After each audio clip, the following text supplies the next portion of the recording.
Hello दोस्तों, knowledge card में शिक्षा मंत्र आप सभी का हार्दिक स्वागत करता है। पिछले क्लास में हम लोग ने देखा था दिल्ली सल्तनत से रिलेटेड जितने भी क्वेश्चन हमारे एग्जाम में रिपीट होते हैं आते हैं, हमने वो सब देखा था। आज हम क्या देखेंगे? आज हम देखेंगे मुगल साम्राज्य से रिलेटेड लगभग 100 क्वेश्चन आपको इस वीडियो में मिल जाएंगे। तो चलिए शुरू करते हैं अपने पहले क्वेश्चन के साथ। और ये जो क्वेश्चन है मैंने उठाया ब्लैक बुक से, रेलवे का ब्लैक बुक जो आता है उससे उठाया है। तो और आप जानते हैं रेलवे जो ब्लैक बुक होता है वो रिपीटेड क्वेश्चन ही देता है। तो ये क्वेश्चन एग्जाम में आए हुए प्रश्न है, 100% गारंटी इसकी, आप चेक कर सकते हो क्वेश्चन को। तो चलिए शुरू करते हैं अपने पहले क्वेश्चन के साथ। पहला क्वेश्चन है, मुगल साम्राज्य का संस्थापक कौन था? सबसे पहले मुगल साम्राज्य का संस्थापक कौन था? तो बाबर ने किसको हराया था? इब्राहिम लोदी को हराया था। बाबर इब्राहिम लोदी को हराकर किस वंश की स्थापना करता है? मुगल साम्राज्य की स्थापना करता है। सबसे पहले देखिए, अब ये बोला है कि इस विकल्प का चयन करें जो मुगल सम्राटों के कार्यकाल को सही क्रम में दर्शाता है। तो सबसे पहले बाबर आता है। कौन आता है? बाबर, जिसने मुगल साम्राज्य की स्थापना की। उसके बाद उसका बेटा आएगा हुमायूं। हुमायूं हुमायूं को शेरशाह सूरी हराते हैं। शेरशाह सूरी हराते हैं और अपने वंश की स्थापना करते हैं। उसके बाद दोबारा हुमायूं रिपीट होता है, यानी हुमायूं 2 बार शासक बनता है। तीसरा आता है इन हुमायूं का बेटा अकबर। उसके बाद कौन आता है? अकबर का बेटा आता है जहांगीर। जहांगीर, इसी जहांगीर के समय में अंग्रेजों की एंट्री भारत में हो जाएगी। उसके बाद आता है शाहजहां। शाहजहां और उसके बाद आता है आपका औरंगजेब। उसके बाद बहादुर शाह आता है। और अब जगह नहीं बची, इसके बाद मैं बाद में बताऊंगा। तो चलिए शुरू करते हैं। अकबर के बाद शाहजहां नहीं, अकबर के बाद तो जहांगीर आया है। अकबर के बाद कौन आया? जहांगीर आया है। अकबर के बाद औरंगजेब, ये भी गलत है। अकबर के बाद जहांगीर, जहांगीर के बाद शाहजहां, शाहजहां के बाद औरंगजेब। तो सी ऑप्शन आपका सही हो जाएगा। नेक्स्ट है जहांगीर शाहजहां। तो जहांगीर के बाद तो शाहजहां आया था, लेकिन शाहजहां के बाद अकबर नहीं आया था, तो ये भी आपका गलत हो जाएगा। तो उत्तर कौन सा सही हो जाएगा? सी। नेक्स्ट क्वेश्चन है आपका, पानीपत की लड़ाई में बाबर ने किसे पराजित किया था? तो पानीपत की लड़ाई में बाबर ने किसे पराजित किया था? इब्राहिम लोदी को। कब हुआ था ये युद्ध? 1526 में। कहाँ हुआ था? पानीपत में। पानीपत कहाँ पड़ता है? हरियाणा में पानीपत पड़ता है। तो पानीपत की पहली लड़ाई में बाबर ने किसे पराजित किया? इब्राहिम लोदी। देखिए यहाँ लिखा होगा R4, यानी R का मतलब है रिपीटेड। तो ये चूंकि रेलवे के ब्लैक बुक से है तो ये रिपीट किया हुआ है 4 बार। तो आप देख सकते हो कौन सा क्वेश्चन कितने बार रिपीट है। नेक्स्ट क्वेश्चन है, पानीपत का प्रथम युद्ध कहाँ हुआ था? तो हरियाणा में। पानीपत अभी बताया मैंने आपको, हरियाणा में पता है। खानवा का युद्ध किसके किसके बीच लड़ा गया था? तो खानवा का युद्ध बाबर और राणा सांगा के बीच लड़ा गया था। एक्चुअली बाबर ने 1526 से 1530 तक मुगल साम्राज्य पे राज किया था। मुगल साम्राज्य का सम्राट था 1526 से 1530 के बीच में। इस बीच उसने 4 युद्ध लड़े हैं। ये 4 युद्ध कौन कौन से हैं? ये 4 युद्ध, पहला है 1526। उसके बाद 1527। उसके बाद 1528। उसके बाद 1529। 1526 में कहाँ हुआ था? पानीपत। कहाँ हुआ था? पानीपत का युद्ध हुआ था। 1527 में हुआ था खानवा का युद्ध। खानवा का युद्ध। 1527 में कहाँ हुआ था? चंदेरी का युद्ध हुआ था, चंदेरी। और 1529 में आपका हुआ था घाघरा का युद्ध। घाघरा एक नदी है, उसके किनारे लड़ी गई थी ये युद्ध। देखिए पानीपत, खानवा, चंदेरी, घाघरा 1526 से 1529 तक लगातार युद्ध करते रहा। और जिस साल युद्ध नहीं किया यानी 1530 में उसकी मृत्यु हो गई। तो याद रखिएगा, जिस साल युद्ध नहीं किया उस साल मृत्यु हो गई। युद्ध किया तो ठीक रहा। पानी पिया, उसके बाद खाना खाया, फिर चंदा लिया और घाघरा खरीदने चला गया। पहले पानी पिया, उसके बाद खाना खाया, फिर चंदा लिया और घाघरा खरीदने चला गया। किसके लिए घाघरा खरीदने गया था? अपनी वाइफ के लिए जाएगा। तो क्वेश्चन याद रखिएगा। अब 1526 में किसके किसके बीच हुआ था? इब्राहिम लोदी और बाबर के बीच में। इब्राहिम लोदी। 1527 में किसके बीच हुआ था? 1527 में हुआ था मेवाड़ राणा सांगा के बीच में। राणा सांगा और बाबर। राणा सांगा। 1528 में किसके बीच हुआ था? तो 1528 में हुआ था मेदिनी राय। मेदिनी रॉय। और 1529 में किसके बीच हुआ था? 1500 युद्ध में बाबर अफगानों के साथ युद्ध लड़ा था घाघरा नदी पर। अफगान याद रहेगा आपको। तो चलिए नेक्स्ट क्वेश्चन देखते हैं हम। खानवा का युद्ध किसके किसके बीच? अभी मैंने बताया बाबर और राणा सांगा के बीच। कब हुआ था? यह युद्ध हुआ था आपका 1527 ईस्वी में। नेक्स्ट क्वेश्चन है, जीतने के बाद बाबर ने गाजी का उपाधि प्राप्त किया था। तो खानवा का युद्ध जब जीता था बाबर ने राणा सांगा को हराया था, तो इसे गाजी की उपाधि मिली थी। कौन सी उपाधि? गाजी की उपाधि। प्रथम मुगल सम्राट बाबर केवल कितने उम्र में फरगाना की गद्दी पर बैठा था? तो बाबर जब मात्र 12 साल का था। कितने साल का? मात्र 12 साल का था, तो फरगाना की गद्दी पर बैठ गया था। फरगाना कहाँ है? अफगानिस्तान में फरगाना एक जगह है, वहीं की गद्दी पर बाबर बैठ गया था। कब बैठा था? 1494 ईस्वी में। भारत कब आया? 1526 में। नेक्स्ट क्वेश्चन है, बाबर का वास्तविक नाम क्या है? तो बाबर का वास्तविक नाम था जहीरुद्दीन मोहम्मद बाबर। क्या नाम था? जहीरुद्दीन मोहम्मद बाबर।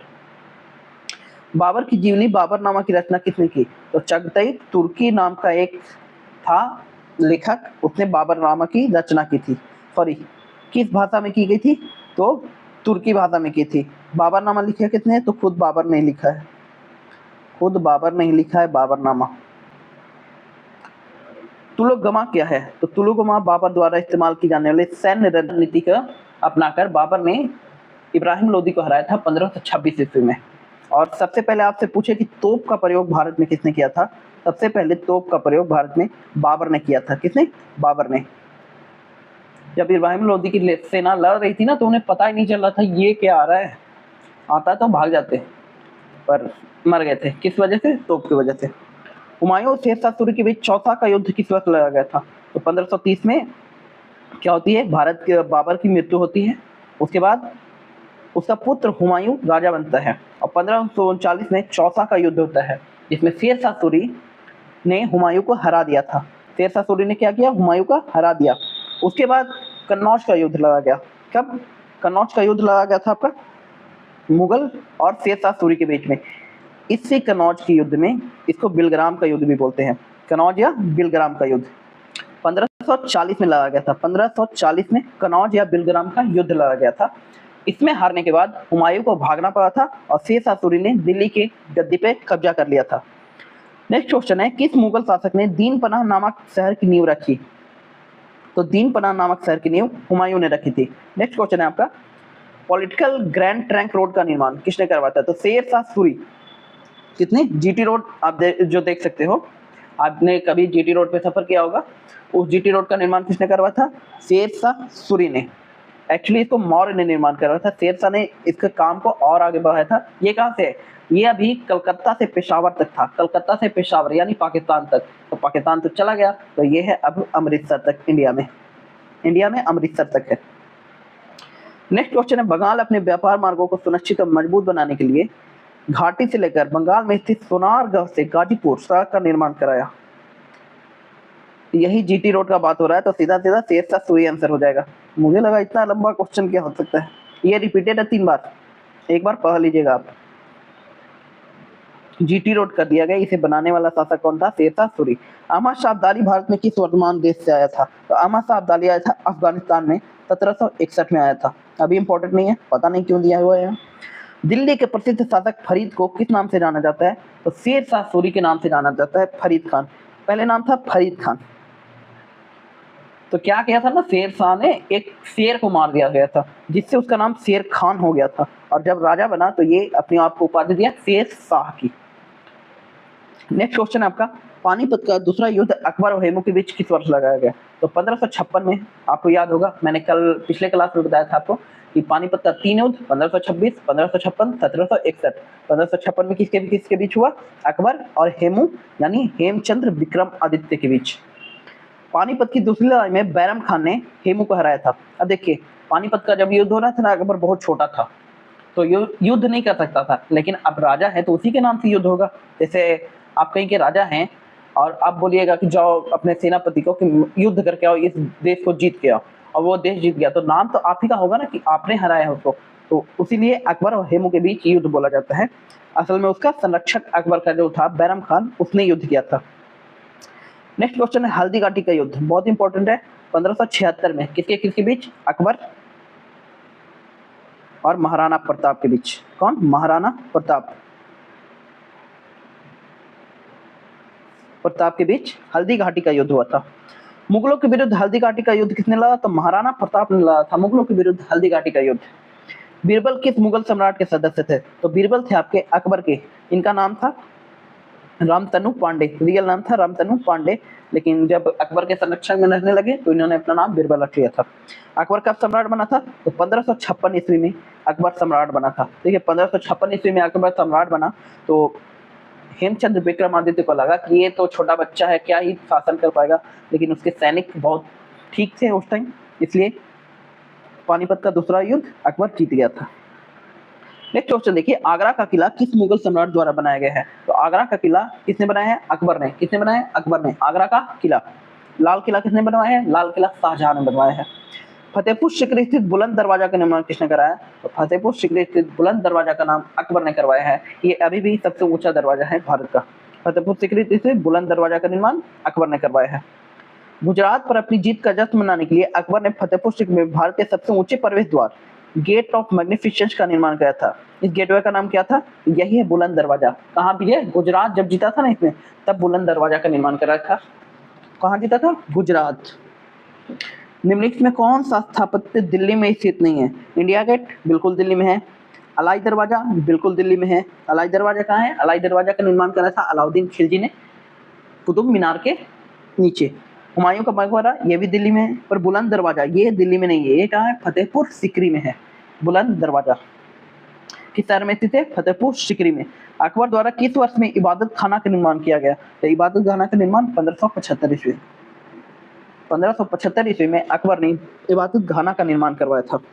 ये कहाँ स्थित है? ये भी फतेहपुर सीकरी में ही है। मनसबदारी व्यवस्था किसने लागू की? तो मनसबदारी व्यवस्था अकबर ने लागू की। इंपॉर्टेंट क्वेश्चन है, याद रखिएगा। मनसबदारी प्रथा किसने अकबर ने लॉन्च की है? मतलब अकबर ने लागू की है, लॉन्च क्या करेगा? अकबर ने लागू की है। किस मुगल सम्राट ने फतेहपुर सीकरी को अपनी राजधानी बनाया था? तो अकबर ने फतेहपुर सीकरी को अपनी राजधानी बनाया था। नेक्स्ट क्वेश्चन है आपका, निम्नलिखित में से कौन सा शहर मुगल साम्राज्य द्वारा नियोजित पहला शहर था? तो फतेहपुर सीकरी मुगल साम्राज्य द्वारा नियोजित पहला शहर था। कौन सा? फतेहपुर सीकरी। बाकी को टाइम ही नहीं मिला।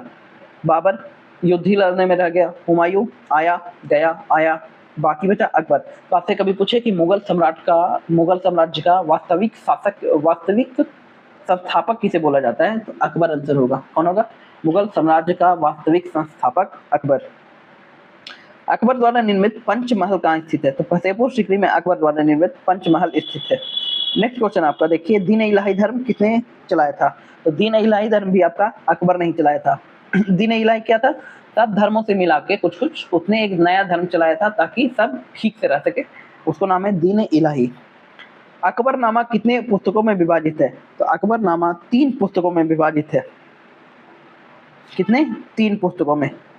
और अकबरनामा की रचना किसने की थी? अबुल फजल ने। अबुल फजल।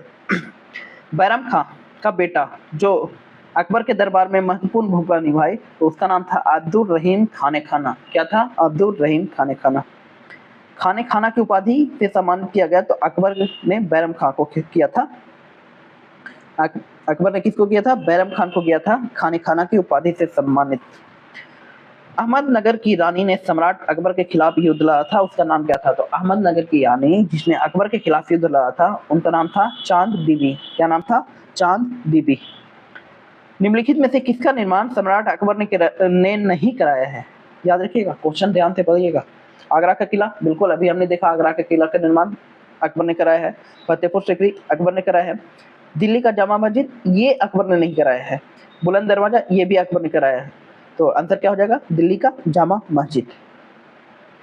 नेक्स्ट क्वेश्चन है, कौन अकबर के दरबार में सर्वोत्कृष्ट हस्तलिपिकारों में से एक था जिसने जरी कलम की उपाधि से सम्मानित किया गया था। तो मोहम्मद हुसैन थे। कौन थे? मोहम्मद हुसैन। नेक्स्ट क्वेश्चन देखिएगा, किसके शासन के दौरान मुगल चित्रकला अपने चरम पर थी? तो जहांगीर को ना पेंटिंग बहुत पसंद थी। क्या देखिएगा, जहांगीर को पेंटिंग बहुत पसंद थी, इसलिए चित्रकला पे बहुत जोर दिया था उसने। तो इसलिए मुगल काल में चित्रकला अपनी चरम पे थी, मतलब जहांगीर के काल में। 1717 ईस्वी में किस मुगल बादशाह ने ईस्ट इंडिया कंपनी को एक फरमान जारी किया था? तो फर्रुख हशियार था जिसने 1717 ईस्वी में मुगल बादशाह को ईस्ट इंडिया का कंपनी का फरमान जारी किया था। अच्छा, आपको लग रहा होगा कि अभी बाबर ठीक से पढ़े नहीं, अकबर से बस इतना क्वेश्चन, तो ये सबका ना एक सेपरेट ग्रुप है, वो मैं अगली वीडियो में पढ़ाऊंगा। ये पूरा एक मुगल साम्राज्य है, उस पर इंपॉर्टेंट क्वेश्चन जो आते हैं ना, उसका मैं वीडियो देख रहा हूँ, वीडियो डाल रहा हूँ, क्वेश्चन बता रहा हूँ। बाकी सबके बारे में डिटेल से पढ़ेंगे हम, सबके बारे में, जितने भी मुगल बादशाह हुए सबके बारे में हम डिटेल में पढ़ेंगे। नेक्स्ट क्वेश्चन है, ताजमहल परिसर का निर्माण कब शुरू किया गया था? तो 1632 ईस्वी में ताजमहल परिसर का निर्माण शुरू किया गया था। याद रखिएगा, 1632 ईस्वी में ताजमहल का निर्माण किसने करवाया था? तो ये भी कोई पूछने की बात तो है नहीं, सबके जुबान पे रहता है। ताजमहल का निर्माण किसने करवाया था? शाहजहां ने। किसके याद में? मुमताज महल के याद में। ठीक है, मुमताज महल के याद में। इनकी डेथ हो गई थी। कैसे हुई थी? बच्चे को जन्म देते टाइम, 14वां बच्चा था, 14वां बच्चे को जन्म देते टाइम मुमताज महल की डेथ हुई थी। मतलब वो कहते हैं ना शाहजहां के बारे में, वो कहते हैं ना आप लोग कि आपकी लड़की हमारे घर में आएगी तो कभी भूखे पेट नहीं रहेगी, कभी खाली पेट नहीं रहेगी। शाहजहां ने इसको सीरियस ले लिया था। मुमताज महल अपने जीवन के 14 साल में शादी हुआ था, 14 साल, मतलब 14 साल शादी का हुआ था, उसने लगभग 12 साल प्रेग्नेंट नहीं थी। 12 महल की इमारत किसने बनाई थी? तो उस्ताद अहमद ने बनाई थी ताजमहल की इमारत। इंपॉर्टेंट नहीं है, अभी तक मैंने कोई क्वेश्चन किसी एग्जाम में नहीं देखा है। दिल्ली की जामा मस्जिद का निर्माण किस वर्ष पूरा हुआ? तो 1656 ईस्वी में दिल्ली की जामा मस्जिद का निर्माण पूरा हुआ। किसने बनाया था? शाहजहां ने। दिल्ली का जामा मस्जिद का निर्माण किसने कराया? शाहजहां ने। नेक्स्ट क्वेश्चन भैया आपका, किस शासक ने शाहजहानाबाद, तो इससे नाम देख के आप समझ जा रहे होंगे, शाहजहां ने ही करवाया होगा शाहजहानाबाद। इससे आप रिलेट कर लीजिएगा कि दिल्ली सल्तनत के जितने भी शासक थे उन्होंने कौन कौन से शहर बताए थे। मूरत सिप सिंह यानी तख्ते तौस कुर्सी को किसने बनाया था? तो शाहजहां ने बनाया था। इसी कुर्सी में इसने कोहिनूर हीरा लगवाया था, कोहिनूर। नेक्स्ट क्वेश्चन है कि शाहजहां की बेटी जहांआरा थी, नई राजधानी में कुछ विशिष्ट स्थापित कृतियों में भाग लिया था। तो जहांआरा थी जिसने शाहजहानाबाद में स्थापित नई राजधानी में कुछ विशिष्ट स्थापित कृतियों में भाग लिया था।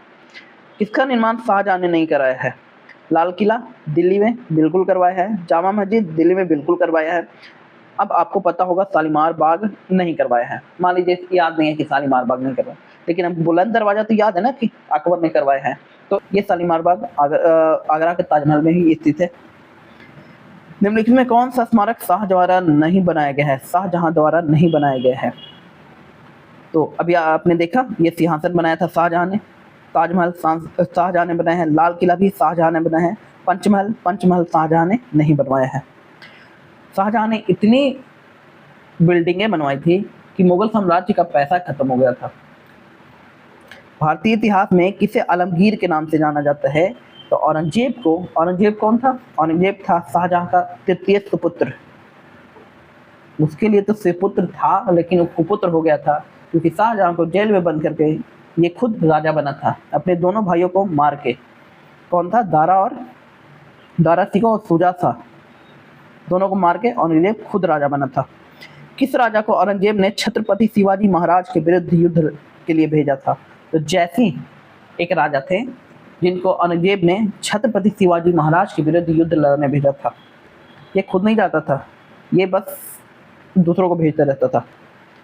जाटों का प्लेटो किसे कहा जाता है? तो सूरजमहल को कहा जाता है जाटों को प्लेटो। पानीपत की तीसरी लड़ाई में मराठाओं को किसने हराया था? तो अहमद शाह अब्दाली। किसने हराया था? अहमद शाह अब्दाली ने। 1761 युद्ध में किस हारने के फलस्वरूप मराठाओं के दिल्ली पर शासन करने के सपने पर अंकुश लगाया था? तो पानीपत का तीसरा युद्ध। 1761 के किस युद्ध में? तो 1761 में कौन सा युद्ध हुआ था? पानीपत का युद्ध।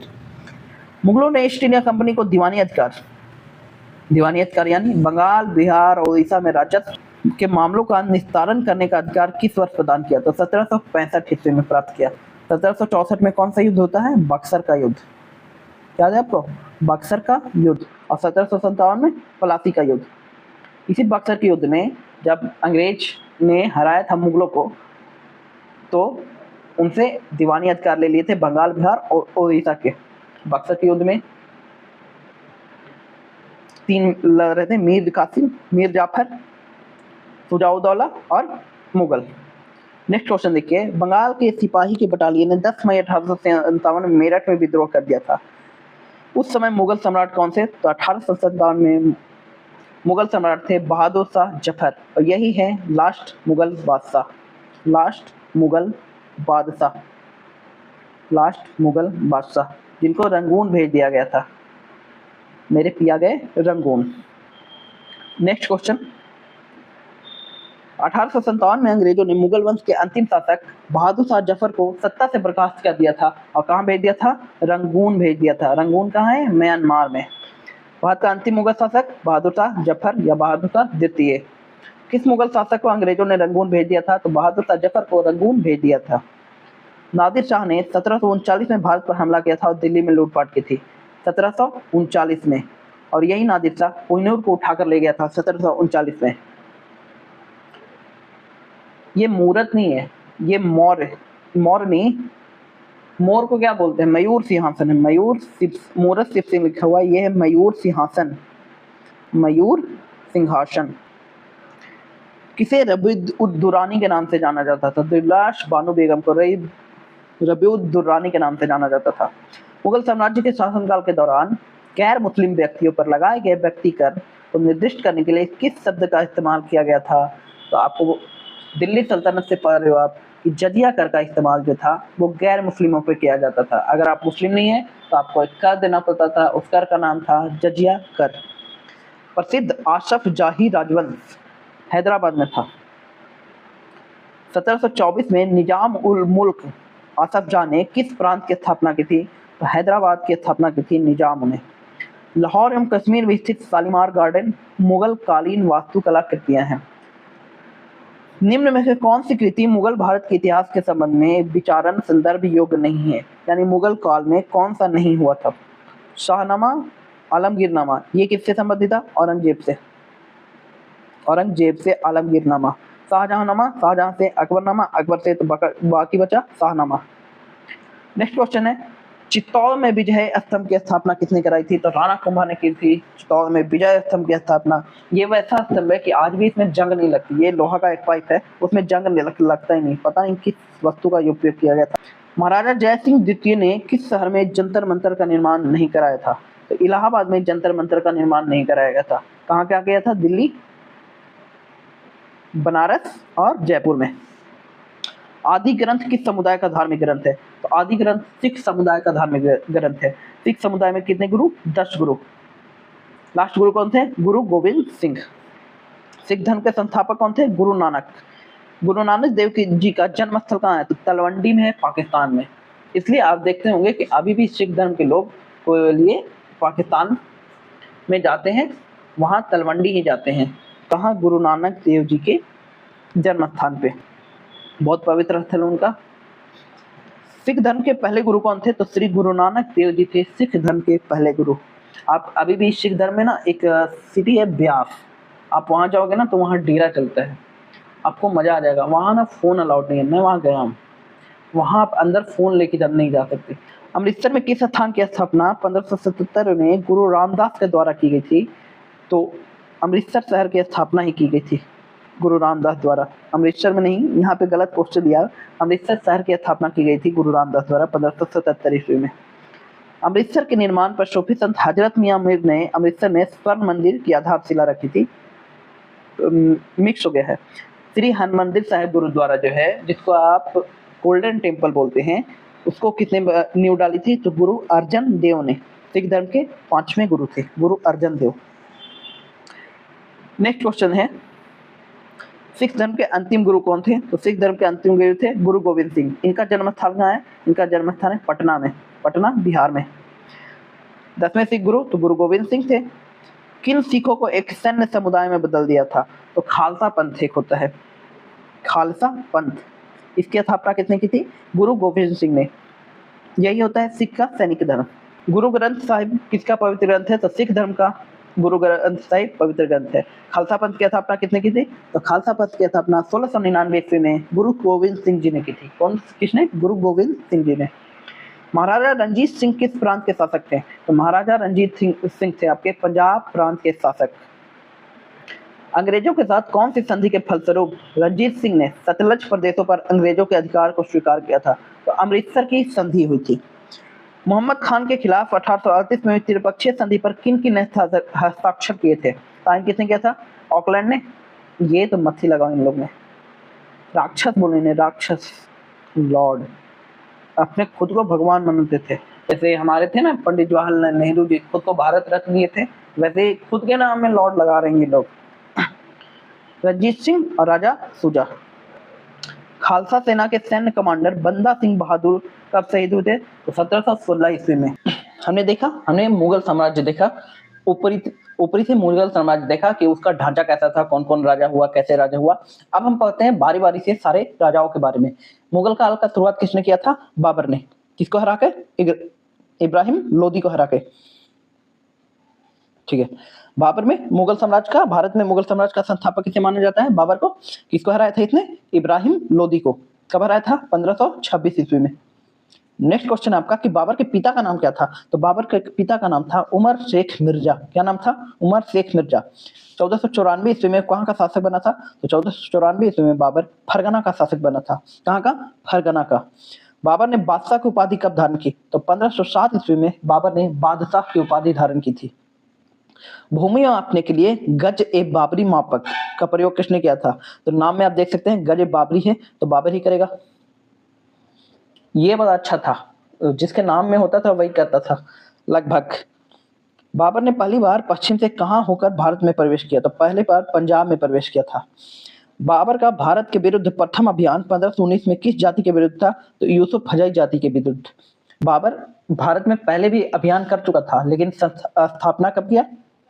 इब्राहिम लोदी को हराने के बाद 1526 में, क्योंकि 1526 में इसका साथ दिया था बहुत लोगों ने, इसलिए बाबर इब्राहिम लोदी को हरा पाया था। नेक्स्ट क्वेश्चन आपका, बाबर ने कब बजौर और पेशो भारतीय क्षेत्रों पर अधिकार किया था?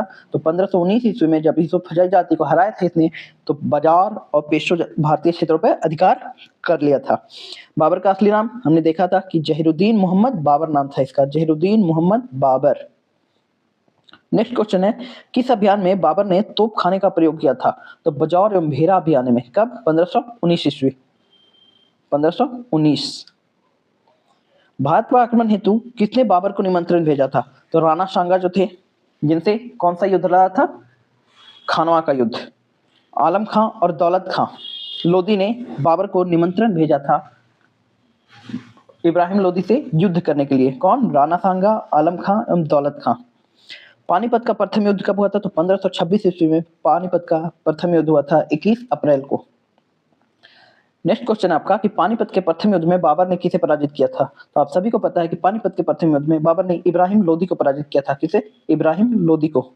नेक्स्ट क्वेश्चन है आपका, किस विजय के उपलक्ष्य में बाबर ने काबुल निवासियों को एक चांदी और सिक्के भेंट किए थे? तो चांदी के सिक्के, पानीपत का प्रथम युद्ध हुआ था तो उसके पास बहुत सारा खजाना आ गया था। निश्चित रूप से अगर भारत का शासक बनेगा तो खजाना तो मिलेगा ही, इसलिए याद रखिएगा इससे कि खजाना मिला, इसलिए चांदी के सिक्के भेंट कर दिए। कब खजाना मिला? भारत पर आक्रमण करने के बाद, मतलब इब्राहिम लोदी को हराने के बाद। किस युद्ध के बाद बाबर को कलंदर की उपाधि दी गई थी? तो पानीपत के प्रथम युद्ध के बाद बाबर को कलंदर की उपाधि दी गई थी। किस युद्ध से भारत में मुगल राज्य की नींव पड़ी? तो पानीपत के प्रथम युद्ध, आप जानते हैं, इसको हराकर बाबर ने मुगल वंश की स्थापना की थी भारत में। कब? 1526 ईस्वी।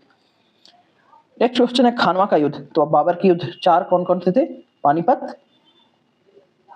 पानीपत, खानवा, उसके बाद चंदेरी, उसके बाद घाघरा। पहले भारत आया तो पानी पिया, फिर खाना खाया, फिर चंदा लेकर घाघरा खरीदने चला गया।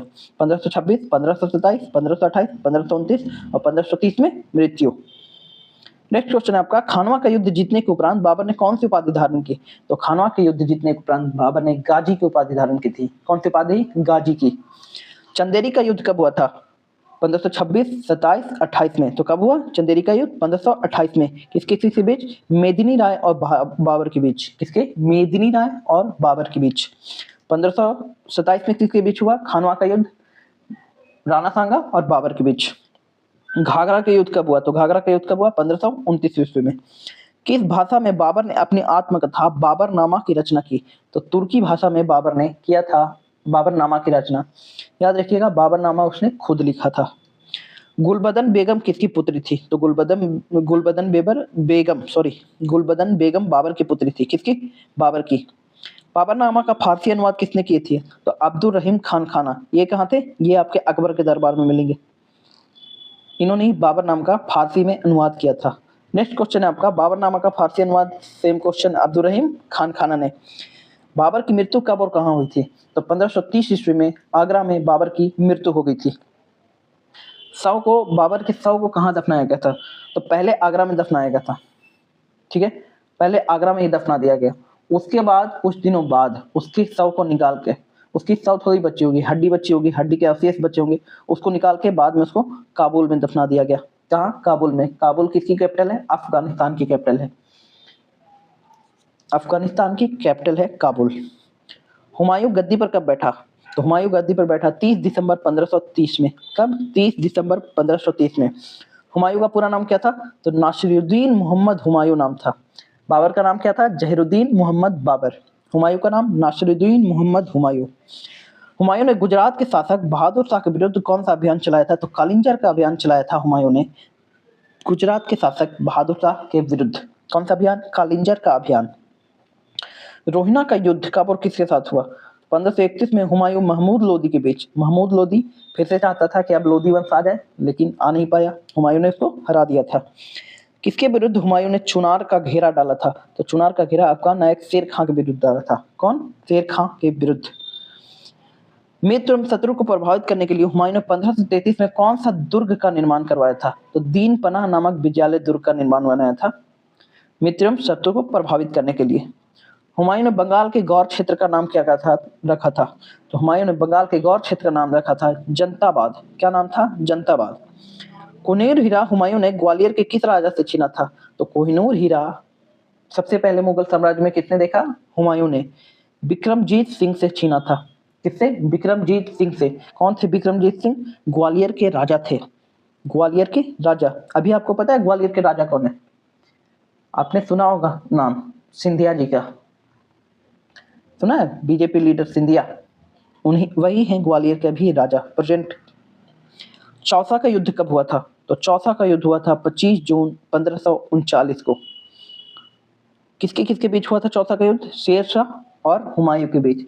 इस वॉर में ना, चौसा में हुमायूं हार गया था और वापस दिल्ली आ गया था। वो जा रहा था बिहार कब्जा करने, लेकिन वापस दिल्ली आ गया था। और चौसा के युद्ध के बाद शेर खान ने अपना नाम शेर शाह रख लिया था। उसके बाद हुआ बिलग्राम या कन्नौज का युद्ध। आपसे पूछेगा बिलग्राम का युद्ध कब हुआ? तो वही कन्नौज का युद्ध है। कब हुआ था?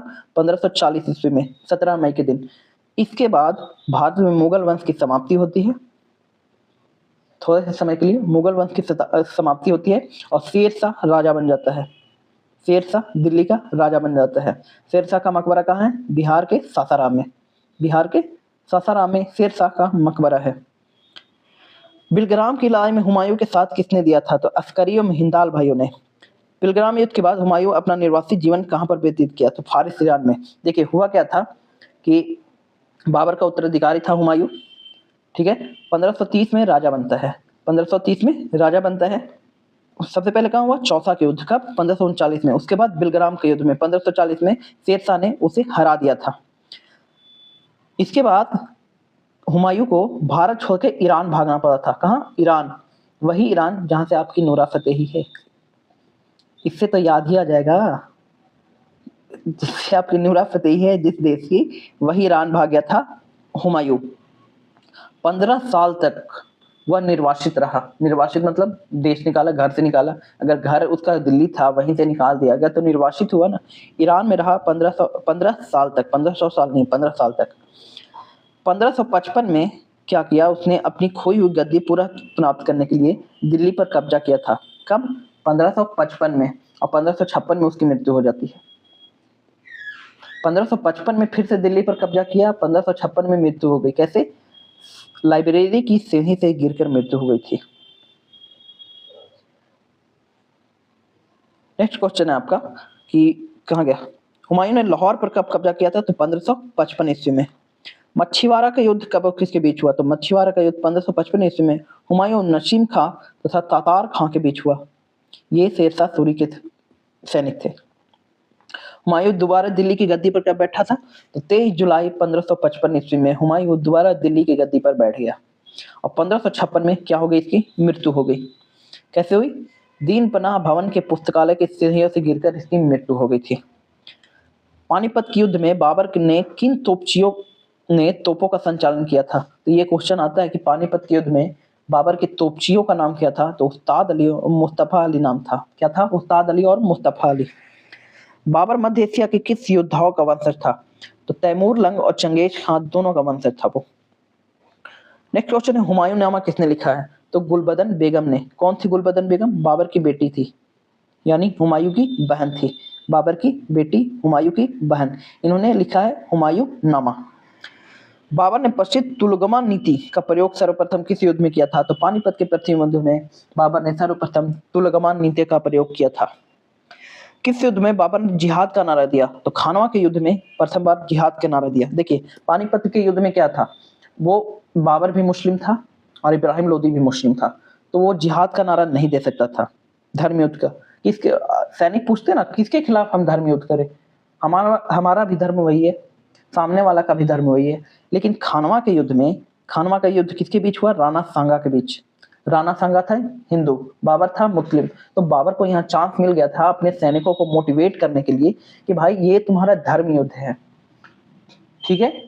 वैसे जैसे कौन था, बाहुबली ने किया था, कौन आएगा मेरे साथ, तो वैसे ही बाबर करता था, ये धर्म युद्ध है, कौन आएगा मेरे साथ, कौन लड़ेगा मेरे साथ, ठीक है। मुगलियाना नामक पद शैली के जनक, यहाँ पे एक फुल स्टॉप नहीं, क्या बोलते हैं उसको, स्पेस होना चाहिए था। मुगलियाना नामक पद्धति शैली के जनक बाबर ने अपनी आत्मकथा तुजुक ए बाबरी किस भाषा में लिखी है? तो तुर्की में लिखी है, तुजुक ए बाबरी। मुगल साम्राज्य के दृष्टिकोण से सबसे निर्णायक युद्ध कौन था? खानवा का युद्ध। क्यों? पानीपत का युद्ध तो इम्पोर्टेंट था उनके लिए क्योंकि उस साम्राज्य की स्थापना हुई थी, लेकिन बाबर को साम्राज्य की स्थापना के लिए नहीं बुलाया था। उन लोग बस बुलाए थे कि इब्राहिम लोदी को आप हरा के जाइए, उसके बाद पूरा साम्राज्य मेरा होगा। उसके बाद ये नहीं गया, तब राणा सांगा का दिमाग चमका, अरे हम तुमको बुलाए किसके लिए, तुम कर क्या रहे हो, चलो युद्ध करो मेरे साथ। उस टाइम राणा सांगा बहुत ताकतवर थे, इसलिए बाबर को जिहाद का नारा देना पड़ा था ताकि हमारी सैनिक का मोटिवेशन कम ना हो। तो यही इंपॉर्टेंट युद्ध था बाबर के जीवन में, सबसे इंपॉर्टेंट खानवा का युद्ध। किसने ऐसे बाग बगीचे जिसमें बहता पानी हो के निर्माण की परंपरा शुरू की? तो बाबर ने। ऐसे पानी बहता था, इधर गार्डन, इधर गार्डन, इधर गार्डन, इधर इधर इधर, यहाँ पानी बहते रहता था। नेक्स्ट क्वेश्चन, मछीवाड़ा के युद्ध में हुमायूं ने किसे पराजित किया था? तो तातार खां को पराजित किया था। हुमायूं का मकबरा कहाँ है? दिल्ली में। कहाँ है मकबरा? दिल्ली में। किस मुगल शासक ने 2 बार शासन किया? तो आप देख रहे हो 2 बार शासन किसने किया? हुमायूं ने। एक बार बाबर का वंशज और एक बार खुद की स्थापना की 1555 में, और 1556 में इसकी मृत्यु हो गई थी। और 1556 में कौन राजा बनेगा? अकबर। इसका शासन लगभग 50 साल चला था, इसलिए इसको मुगल वंश का वास्तविक संस्थापक बोला जाता है। पहले बाबर आया, उसका शासन 4 साल चला, उसके बाद भाई साहब ये राजा बने हुमायूं, शेर खां अटैक किया, उसके बाद फिर से 1555 में आए और 1556 में मर ही गए, तो कौन बचा? अकबर को वास्तविक संस्थापक बोला जाता है, इसलिए मुगल साम्राज्य का। किस मुगल शासक की उपलब्धियों में अत्यंत अभिरुचि के कारण यूरोपीय यात्रियों ने रमणीय गलियों का मुग्ध था? अच्छा, बाबर में अत्यधिक रुचि था, इसलिए यूरोपीय यात्री घूमने आए थे बाबर को देखने के लिए। मुगल सत्ता की पुनः स्थापना किस युद्ध में हुमायूं को मिली विजय के फलस्वरूप हुई? तो कहाँ का? सरहिंद का युद्ध लड़ा था, मछीवाड़ा या सरहिंद का। किस मुगल बादशाह के दुर्गुणों पर व्यंग करते हुए लेखक ने लिखा है कि अब जीवन भर अंगूर खाता रहा और ठोकर खाकर ही उसके जीवन का अंत हुआ? यह है हुमायूं के बारे में। क्या हुआ? हुमायूं राजा बना, उसके बाद ईरान भाग गया। ईरान 15 साल तक रहा। सोचिए 15 साल तक रहा। 15 साल तक आप अपने जागीर को छोड़कर वहां रह रहे हो। उसके बाद आ रहे हो कब? जब शेर खां मर गया था, शेरशाह मर गया था। इसलिए इसके बारे में ये लिखा गया है। नेक्स्ट क्वेश्चन है, मसूरी जो बाबर द्वारा मुस्लिम कानून के नियमों का संग्रह है, उसको किसने बनाया है? मुबय्यन ने बनाया है। किसने? मुबय्यन ने। पानीपत के युद्ध में बाबर की जीत का मुख्य कारण क्या था? तो सैन्य कुशलता थी पानीपत के युद्ध में बाबर की जीत का मुख्य कारण। मुगल काल में ऐतिहासिक विषय किसने लिखा था? तो गुलबदन बेगम ने लिखा था ऐतिहासिक विषय। नेक्स्ट क्वेश्चन है, गुलबदन बेगम किसकी पुत्री थी? तो हमने देखा गुलबदन बेगम बाबर की पुत्री थी। भारत में चार बाग शैली का प्रथम मकबरा किसने बनाया है? हुमायूं का मकबरा है। अब चार बाग शैली क्या होता है? यही होता है चार बाग शैली। इधर से पानी है, यह अभी पानी पानी पानी पानी, आज पर्पल है पानी पानी, और यहाँ बाग होगा, यहाँ बाग होगा, यहाँ बाग होगा, यहाँ बाग होगा। इसी बोलते हैं चार बाग शैली। नेक्स्ट क्वेश्चन आपका, शेर खां किस वंश का था? तो सूर वंश का था। शेरशाह सूरी, तो सूर वंश का था। शेर खां का प्रारंभिक नाम क्या था? तो हमने देखा था शेर खां का प्रारंभिक नाम फरीद खां है। क्या नाम था? फरीद खां। शेर खां के पिता का नाम क्या था? तो शेर खां के पिता का नाम था हसन खां। फरीद खां को शेर खां की उपाधि किसने दी?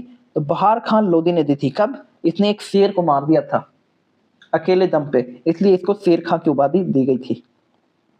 नेक्स्ट क्वेश्चन देखिए कि शेर खां दिल्ली की गद्दी पर कब बैठा था? तो शेर खां दिल्ली की गद्दी पे 1540 में बैठा था, आफ्टर कन्नौज युद्ध। कन्नौज का युद्ध के बाद। कब? कन्नौज का युद्ध के बाद 1540 में। चौथा कब हुआ? 1539 में। अपने राज्यरोहण के समय शेर खां ने कौन सी उपाधि धारण की थी? तो जब राजा बना था तो शेर खां शेरशाह हो गया था। शेर खां शेरशाह हो गया था। हमारे एक कमांडर थे विक्रम बत्रा, सैनिक थे, उनका कोड नेम भी था क्या था? शेरशाह। कब? एलओसी पर जो युद्ध हुआ था कारगिल, उस टाइम। 1541 ईस्वी में शेरशाह ने किसके विरुद्ध अभियान चलाया? तो गोंडवाना के विरुद्ध 1541 ईस्वी में शेरशाह ने अभियान चलाया था। देखिए शेरशाह बहुत ही योग्य शासक था, बहुत ही योग्य शासक था। इसने बहुत सारे ऐसे काम करवाए हैं, अच्छे काम करवाए हैं, जैसे जगह जगह कुआं बनवाया था, जगह जगह यात्री शेड जो आप बोलते हो ना, उस टाइम भी बनवाया था यात्री शेड, रोड का मरम्मत करवाया था ये, तो अच्छा शासक था। गोंडवाना किसका साम्राज्य था? तो गोंडवाना भी मुगलों का ही था, उसके विरुद्ध करवाया था अभियान विरुद्ध। शेरशाह ने अपनी उत्तरी पश्चिमी सीमा के सुरक्षा के लिए किस किले का निर्माण कराया था? तो रोहतासगढ़ किले का निर्माण कराया था शेरशाह ने उत्तर पश्चिम सीमा के लिए। उत्तर पश्चिम किधर होगा? देखिए अगर भारत का मैप ऐसे है, ऐसे है भारत का मैप, तो उत्तर और पश्चिम इधर होगा, तो इधर के अनुसार करवाया था रोहतासगढ़ किले का निर्माण। रणथंभौर के शक्तिशाली किलों को अपने अधीन कर शेरशाह ने वहां का गवर्नर किसे नियुक्त किया था? तो अपना पुत्र था जलाल खां को। किसको? जलाल खां को। कहाँ का? रणथंभौर का गवर्नर। शेरशाह द्वारा एक ही रात में आक्रमण कर किस दुर्ग पर काला ध्वजा फहराया गया था? तो रायसीन किले पर एक ही रात में आक्रमण कर एक ही रात में उस किले को जीत लिया था, रायसीन का किला। किस विषय के बारे में शेरशाह ने कहा था कि मैं मुट्ठी भर बाजरे के लिए हिंदुस्तान का साम्राज्य खो चुका हूँ? मालवा जब विजय करने गया था ना, मालवा, तो बहुत सारे सैनिक, बहुत सारे धन दौलत का नुकसान हो चुका था इसका, इसलिए बोला था कि मैं मुट्ठी भर बाजरे के लिए हिंदुस्तान का साम्राज्य खो चुका हूँ। बहुत सारे सैनिक कमजोर हो चुके थे और खुद भी कमजोर हो चुका था। शेरशाह के समय कालिंजर का शासक कौन था? शेरशाह के समय कालिंजर का शासक कौन था? कीरत सिंह। कालिंजर अभियान किसने शुरू किया था? हुमायूं ने। शेरशाह की मृत्यु कालिंजर किले की दीवार से टकराकर किस युद्ध के समय हुई थी? 1545 ईस्वी में हुई थी। किसके समय में? मलिक मोहम्मद जायसी ने पद्मावत की रचना की। तो शेरशाह के समय ही मलिक मोहम्मद जायसी ने पद्मावत की रचना की। किसने? शेरशाह के समय अस्थायी करों को क्या कहा गया है? तो आबवाब कहा गया है, आबवाब। शेरशाह ने भूमि मापने के लिए किस मापक का प्रयोग किया? तो 32 अंक वाले सिक्कों की गज एवं एक सम की छड़ी यानी बराबर छड़ी का उपयोग करता था शेरशाह भूमि मापक के लिए। शेरशाह के शासनकाल में कितनी टकसालें थी? तो 23 टकसालें थी। टकसाल क्या होता है? जहाँ सिक्का छपता है, सिक्का। आज भी सिक्का छपता है कहाँ कहाँ बताइए, ये याद होना चाहिए आपको। ग्रैंड ट्रंक रोड का निर्माण किसने करवाया था? शेर शाह ने करवाया था। ऐसे इसमें कहा जाता है कि मौर्य साम्राज्य ने इसका निर्माण कराया था, इसने मरम्मत की थी। पाठशालाओं में फारसी पढ़ाई रखी किसने? शेर शाह ने। उस टाइम भी पाठशाला चलते थे। शेर शाह ने सिक्कों पर अपना नाम किस लिपि में खुदवाया? तो अरबी और देवनागरी लिपि दोनों में खुदवाया। शेर शाह ने सिक्कों पर अपना नाम किस लिपि में खुदवाया? अरबी एवं देवनागरी में। शेर शाह का मकबरा बिहार के किस स्थान पे है? तो आप सासाराम जाओगे तो वहां पे शेर शाह का मकबरा है। ऐसे मकबरा है, यहाँ मकबरा है, ये एक पासिंग लाइन है और इधर चारों तरफ पानी है, पानी पानी पानी पानी पानी पानी। हिंदू एवं इस्लामी वास्तुकला का सर्वश्रेष्ठ समन्वय किस स्थल के शेर शाह के मकबरे में मिलता है? तो शेर शाह के मकबरे में मिलता है। यहाँ आंसर भी दिया हुआ है शेर शाह के मकबरे में, और यहाँ क्वेश्चन का आंसर भी है, क्वेश्चन में ही आंसर छुपा हुआ है। किला ये कोहना मस्जिद का निर्माण किसने करवाया था? तो किला ये कोहना मस्जिद का निर्माण शेर शाह सूरी ने करवाया था। पतन या उलुफ्तता का प्रथा किस शासन ने शुरू की थी? तो शेर शाह ने शुरू की थी पतन या उलुफ्तता का प्रथा। शेर शाह का उत्तराधिकारी कौन था? इस्लाम शाह। कौन था? इस्लाम शाह। कौन भारत में द्वितीय अफगान राज्य का संस्थापक था? तो शेर शाह भारत में द्वितीय अफगान राज्य का संस्थापक था। पटना को प्रांतीय राजधानी बनाया था, नोट की नबवाया था। पटना को प्रांतीय राजधानी किसने बनाया था? शेर शाह सूरी ने। नेक्स्ट क्वेश्चन है आपका कि शेर शाह के समय औसत पैदावार का कितना हिस्सा लगान के रूप में वसूल किया जाता था? 1/3 हिस्सा कर देना पड़ता था आपको, यानी आपका अगर 3 मन धान हुआ है तो आपको 1 मन धान राजा को देना पड़ेगा। ठीक है। शेर शाह की महानता का घोतक क्या है? तो बहुत सुधार किए थे उसने, अभी बताया मैंने, बहुत सारे सुधार किए थे, इकोनॉमिक, बाजार, रोड, सब पे सुधार किया था, इसलिए शेर शाह अच्छा शासक था। ग्रैंड ट्रंक से जोड़ी थी कोलकाता से अमृतसर तक, ये पेशावर तक है, लेकिन चूंकि हम भारत में रह रहे हैं तो ये अभी अमृतसर तक है। किसने चौसा की लड़ाई में हुमायूं को पराजित किया था? हमने देखा है चौसा की लड़ाई में हुमायूं को किसने पराजित किया? शेर शाह सूरी ने। चिस युद्ध के जीतने के बाद शेर शाह ने दिल्ली में अफगान सत्ता की स्थापना की, तो बिलग्राम या कन्नौज का युद्ध कब हुआ था? 1540 ईस्वी में, 1540। नेक्स्ट क्वेश्चन देखिए, किस सुल्तान ने पहले हजरत आला की उपाधि अपनाई और बाद में सुल्तान बना? तो शेर शाह सूरी ने पहले हजरत आला की उपाधि अपनाई थी। शेर शाह ने असरफी, रुपया, दम नामक नए सिक्के चलवाए, किस धातु के बने थे? तो सोना, चांदी और तांबा के सिक्के बनते थे। अब बताओ बांग्लादेश की मुद्रा क्या है? बांग्लादेश की मुद्रा क्या है? जाति प्रणाली किसकी उपज थी? तो जाति प्रणाली शेर शाह की उपज थी। कौन सी जाति प्रणाली? शेर शाह की उपज थी। जो जाति प्रणाली चलती आ रही वही जाति प्रणाली। शेर शाह कालीन प्रशासन में कोषाध्यक्ष था, तो कोषाध्यक्ष को कोषाध्यक्ष ही बोला जाता था शेर शाह के प्रणाली में। शेर शाह कालीन प्रशासन में कानूनगो का कार्य क्या था? जो कानून देखता था उसका काम था कि भूमि संबंधी रिकॉर्ड को रखना।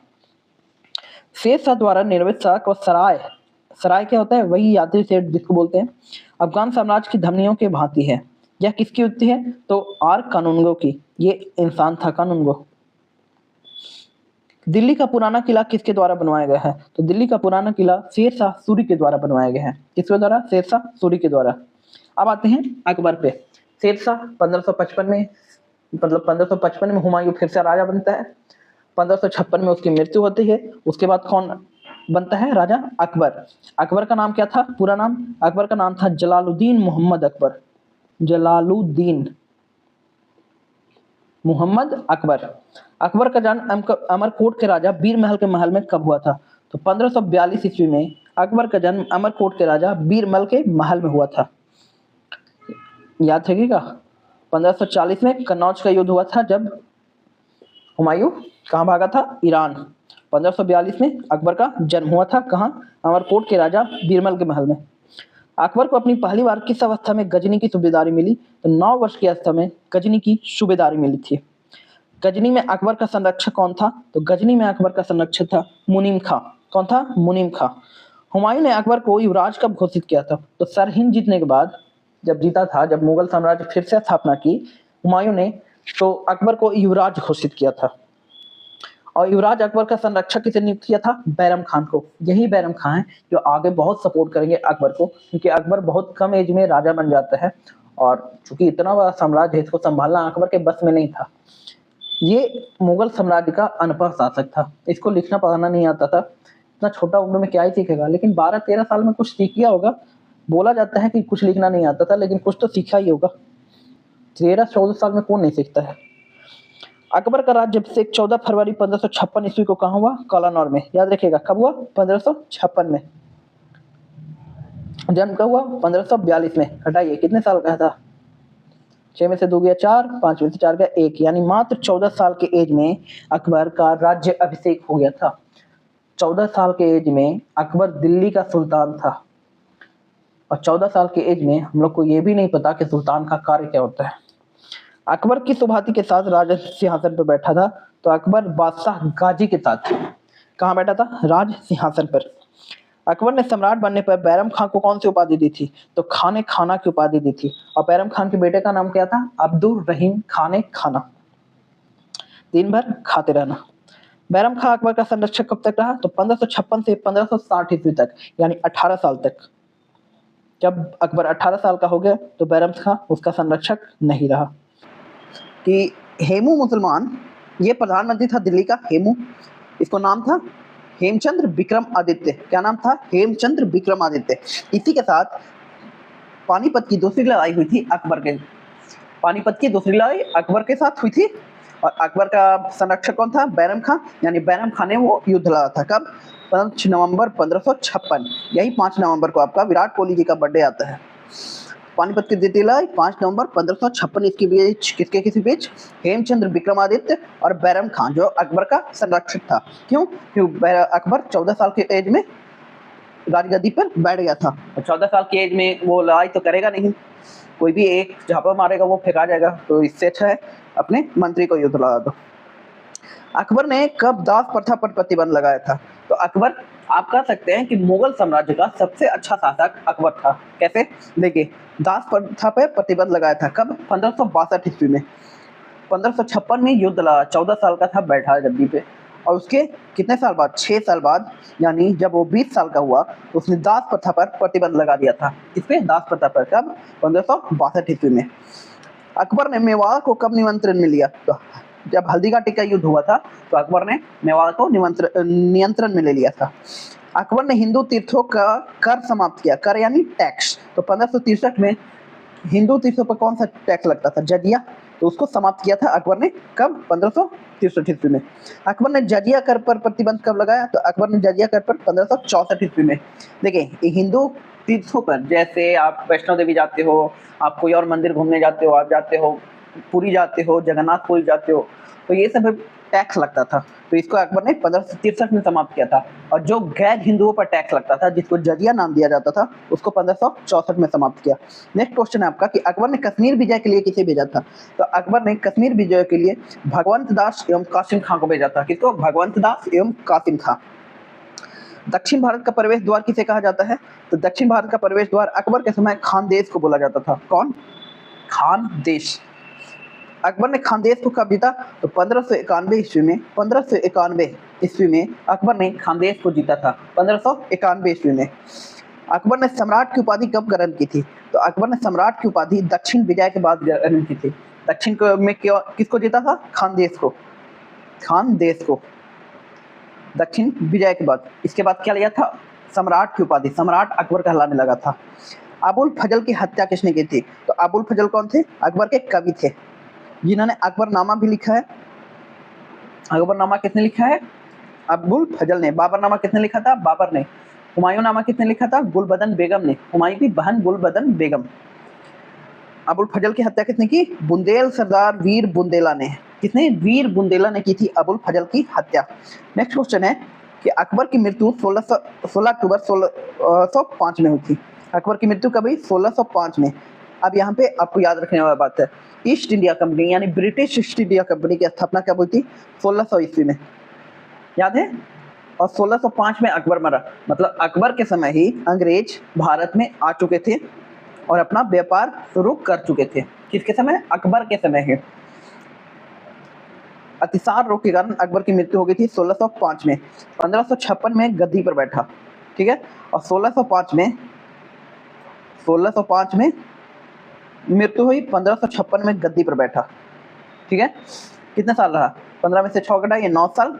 9 में से 5 घटाइए 4 साल, यानी टोटल 49 साल किसने शासन किया? अकबर ने शासन किया।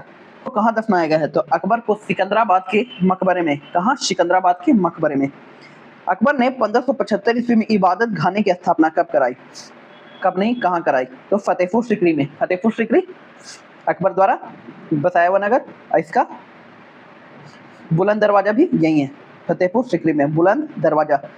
किसके बाद बनाई थी? गुजरात जब विजय करके आया था अकबर, तो बुलंद दरवाजा का निर्माण कराया था। ये हम याद करते रहेंगे ताकि दिमाग में बैठ जाए। अकबर ने महजर नामक दस्तावेज कब जारी किया था? तो अकबर ने महजर नामक दस्तावेज 1579 ईस्वी में जारी किया था। अकबर ने 1582 में किस धर्म की घोषणा की? तो दीन इलाही। तो आपसे पूछेगा दीन इलाही किसने शुरू किया? तो उसका नाम है अकबर। दीन इलाही क्या था? सभी धर्मों से, जो सभी धर्मों का मिक्सअप कर सकते हैं आप, उसमें दीन इलाही है। सब अपने अपने धर्म को पालन कर सकते थे उसमें, जैसे, तो उसका नाम क्या था? दीन इलाही। कब शुरू किया था? 1582 ईस्वी में। कब? 1582 ईस्वी में दीन ए इलाही। दीन इलाही का पुरोहित कौन था? तो दीन इलाही का पुरोहित था अबुल फजल। कौन था? अबुल फजल। किस हिंदू राजाओं ने दीन इलाही को स्वीकार किया था? तो बीरबल, जो अकबर के मंत्री थे, उन्होंने सबसे पहले दीन इलाही को शुरू किया था। शुरू नहीं, स्वीकार किया था। तो किसने? बीरबल ने। अकबर के यहाँ ईसाइयों को गिरजाघर बनवाने की अनुमति प्रदान की थी। कहाँ? तो आगरा और लाहौर में ईसाइयों को गिरजाघर बनवाने की अनुमति प्रदान की थी। अब एक बात आपको समझ में आएगा कि अकबर तो मुसलमान था, भारत में हिंदू रह रहे थे, तो ये फिर गिरजाघर कहाँ से आया? तो आपको याद होगा 1498 ईस्वी में कौन आ गया था? वास्को डिगामा आ गया था। उसके बाद लगातार यूरोपियों का आगमन होते रहा, और यूरोपीय किस धर्म को मानते थे? ईसाई धर्म को। तो अगर यहाँ आके रहेंगे तो उन्हें इबादत करने के लिए मस्जिद तो क्या गिरजाघर तो चाहिए, तो इसलिए गिरजाघर बनवाने की अनुमति किसने दी थी? अकबर ने पहले हाथ। नेक्स्ट क्वेश्चन, अकबर ने जागीरों की उपाधि किसे प्रदान किया था? हरिविजय सूरी को जागीर की उपाधि प्रदान की थी। अकबर पर सर्वाधिक प्रभाव किस धर्म का पड़ा? तो अकबर पर सर्वाधिक प्रभाव हिंदू धर्म का पड़ा था। किस धर्म का? हिंदू धर्म का। इनकी वाइफ थी जोधाबाई, जो हिंदू धर्म को मानती थी, जोधाबाई। नेक्स्ट क्वेश्चन है आपका कि अकबर ने इलाही संबत कब जारी किया? तो अकबर ने इलाही संबत 1583 ईस्वी में जारी किया था। कौन सा संबत? इलाही।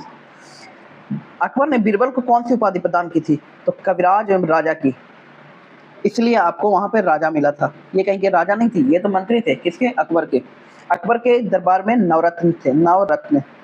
याद रखिएगा, अकबर के दरबार में कौन थे? नवरत्न। बीरबल की मृत्यु किसके विरुद्ध लड़ते समय हुई? तो यूसुफ फजाइयों के विरुद्ध लड़ते समय बीरबल की मृत्यु हो गई थी। बीरबल के असली नाम क्या था? रामतनु पांडे था, रामतनु पांडे। बीरबल का असली नाम था रामतनु पांडे।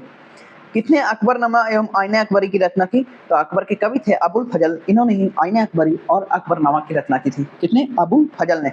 अबुल फजल कौन थे? दीन इलाही के पहले तो पुरोहित थे और अकबर के लेखक थे, कवि थे। अनवार ये सुहेली ग्रंथ किसका अनुवाद है? तो अनवार ये सुहेली ग्रंथ पंचतंत्र का अनुवाद है। पंचतंत्र के लेखक कौन है? विष्णु शर्मा। विष्णु शर्मा है। अकबर ने बहुत सारी किताबों का अनुवाद करवाया था, जैसे महाभारत, मुगल काल में मेनली महाभारत। महाभारत को क्या नाम दिया गया था? रजनामा। रजनामा किसने अनुवाद किया था? इसी अबुल फजल ने किया था। किसने? अबुल फजल ने। ऐसे ही रामायण को बदायूनी ने किया था, रामायण को बदायूनी। अथर्ववेद को भी बदायूनी ने किया था। राजतरंगिणी को मौलाना शेरी ने किया था। तुजुक ए बाबरी को अब्दुल रहीम खाने खाना ने किया था। नेक्स्ट क्वेश्चन है आपका कि अकबर के सेवा में आने से पहले टोडरमल किसके दरबार में था? तो शेर शाह सूरी के दरबार में था टोडरमल। टोडरमल कौन था? राजस्व मंत्री था अकबर का। टोडरमल जो था, टोडरमल राजस्व मंत्री था अकबर का। उस पहले किसके दरबार में था? शेर शाह सूरी के। अकबर के भूमि संबंधी सुधारों का श्रेय किसे जाता है? तो आपको याद होगा शेर शाह सूरी जब राजा थे उन्होंने बहुत सारे भूमि सुधार किए थे, जगह जगह नलकूपे बनवाई थी, तो ये सब टोडरमल का ही सुझाव था। अकबर के समय में भी जो भूमि सुधार हुए थे वो टोडरमल के ही सुझाव थे। मतलब इकोनॉमिस्ट थे बहुत बड़े, इनको नोबेल प्राइज मिल सकता था अगर अभी रहते, तो अभी तो है नहीं, तो नोबेल हम देंगे नहीं ना। भगवान दास अकबर के दरबार के नवरत्नों में से एक थे। वे किनके पुत्र थे? तो अमेर के राजा भारमल के पुत्र थे। इन्हीं राजा भारमल की बेटी थी जोधाबाई। अकबर ने भगवान दास को कौन सी उपाधि दी थी? तो अमीर उल उमरा की उपाधि। किसकी? अमीर उल उमरा। अकबर के दरबार में एक कवि थे, कवि नहीं, कवि ही बोलते ना, गाने वाले को क्या बोलता है? गायक। ग्वालियर में जन्म हुआ था तानसेन का, मध्य प्रदेश के ग्वालियर में। नेक्स्ट क्वेश्चन है, ध्रुपद गायन शैली का विकास किसके समय हुआ? तो तानसेन ने किया था ध्रुपद गायन शैली का। मजा आएगा, आप यूट्यूब पे कभी सुनिएगा ध्रुपद गायन शैली। अकबर ने तानसेन की कौन सी उपाधि धारण की थी? तो वाणी विलास की उपाधि धारण की थी। वाणी विलास की उपाधि दी थी अकबर ने तानसेन को। अब्दुल रहीम खान खाना कौन था? तो बैरम खां का पुत्र था अब्दुल रहीम खान खाना। आपको याद होगा बैरम खां को अकबर ने कौन सी उपाधि दी थी? खान खाना की। तो अब्दुल रहीम खान खाना किसका पुत्र हुआ? बैरम खां का पुत्र। अकबर के संदेशों का प्रधान कौन था? तो अकबर के संदेशों का प्रधान था हकीम हुक्म। ये हुक्म सुनाता रहता था, यानी संदेश देता रहता था। इससे याद रख सकते हैं आप, हुक्म सुनाते रहता था यानी संदेश देते रहता था। कौन? अकबर के संदेश। अकबर का दरबारी राज वकील कौन था? तो अकबर का दरबारी राज वकील फैजी था। कौन था? फैजी। इसको सुप्रीम कोर्ट में थोड़ी जाना पड़ता था वकील रखेगा, आपको लग रहा होगा। लेकिन जैसे क्या होता है ना कि आप राजा हो, आपकी प्रजा कोई समस्या लेके आए, तो प्रजा को डायरेक्ट अलाउड नहीं होता था आपकी समस्या सुनाने का। प्रजा आपको समस्या बस बता देगी, आप उस पर तर्क वितर्क जो करेंगे वो वकील ही तो करेंगे। कौन करेंगे? वकील। तो ऐसे ही राज वकील कौन थे? फैजी थे। अकबर ने अपनी राजधानी आगरा के फतेहपुर सिकरी कब स्थानांतरित किया? तो आगरा से फतेहपुर सिकरी 1571 ईस्वी में स्थापित किया था। कब? 1571 ईस्वी में। कौन राजपूत राजा ने अकबर की अधीनता स्वीकार नहीं की थी? तो कौन से राजपूत राजा ने? तो आप सब जानते होंगे, महाराणा प्रताप ने अकबर के कभी अधीनता स्वीकार ही नहीं की थी। ऐसा माना जाता है कि हल्दी घाटी का युद्ध जो था ना, हल्दी घाटी का युद्ध, कहीं कहीं ये है कि अकबर जीता है और कहीं कहीं है कि ये महाराणा प्रताप जीते थे। अब क्या हुआ था ये तो पता नहीं, लेकिन आपको ऐसा क्वेश्चन देखने को कभी मिलेगा नहीं एग्जाम में कि अकबर जीता था कि महाराणा प्रताप जीते थे। क्यों? विवाद का कारण बन सकता है। हिंदू समाज बोलेगा कि नहीं अकबर जीता था, वहीं मुस्लिम जो समाज है वो हिंदू समाज बोलेंगे कि महाराणा प्रताप जीते थे और मुस्लिम समाज बोलेंगे कि अकबर जीता था। ये बहुत विवाद का कारण है। हल्दी घाटी का युद्ध किसके किसके बीच? अकबर और महाराणा प्रताप के बीच। रानी दुर्गावती किस मुगल शासक के समकालीन थी? तो रानी दुर्गावती थी अकबर की समकालीन। कौन थी? रानी दुर्गावती। अकबर ने किसे अपने साम्राज्य का अपने कलाकार बनाया था? तो दशवंत को अपने साम्राज्य का कलाकार बनाया था। अकबर के समय का सर्वोत्तम चित्रकार कौन था? तो अकबर के समय का सर्वोत्तम चित्रकार बसावन था। कौन था? बसावन। नेक्स्ट क्वेश्चन है आपका कि गुजरात विजय की यादगार में अकबर ने किसका निर्माण कराया था? तो हमने पहले देखा था कि गुजरात विजय के निर्माण में अकबर ने बुलंद दरवाजा का निर्माण कराया था। आप देख रहे होंगे कि क्वेश्चन बार बार रिपीट कर रहे हैं और नहीं हो रहा है तो मैं आपका रिपीट कर दे रहा हूँ, पिछले क्वेश्चन को बार बार बता दे रहा हूँ, इससे आपके दिमाग में क्वेश्चन घुसेगा। तो आप ध्यान से सुनते जाइएगा, बस आपको ध्यान से सुनना है और एक बार रिवीजन कीजिएगा, ये पूरे क्वेश्चन आपको याद हो जाएंगे। तो मैं यही चाह रहा हूँ कि क्वेश्चन आपको याद हो जाए, बार बार देखना ना पड़े। तो बस एक बार ध्यान से सुन लीजिएगा। प्रसिद्ध मुस्लिम शासिका चांद बीबी जिसे बरार को अकबर ने सौंपा किस राज्य से संबंधित थी? तो अहमदनगर से संबंधित थी। कौन? प्रसिद्ध मुस्लिम शासिका चांद बीबी।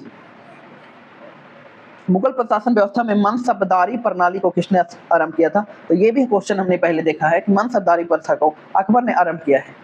आपको याद होगा मनसबदारी, हमने पिछले क्लास में पढ़ा था कि मनसबदारी प्रणाली किसने शुरू की? तो अकबर ने शुरू की। अपने काल के महान संगीतज्ञ तानसेन, तो तानसेन किसके दरबार में थे? अकबर के दरबार में थे।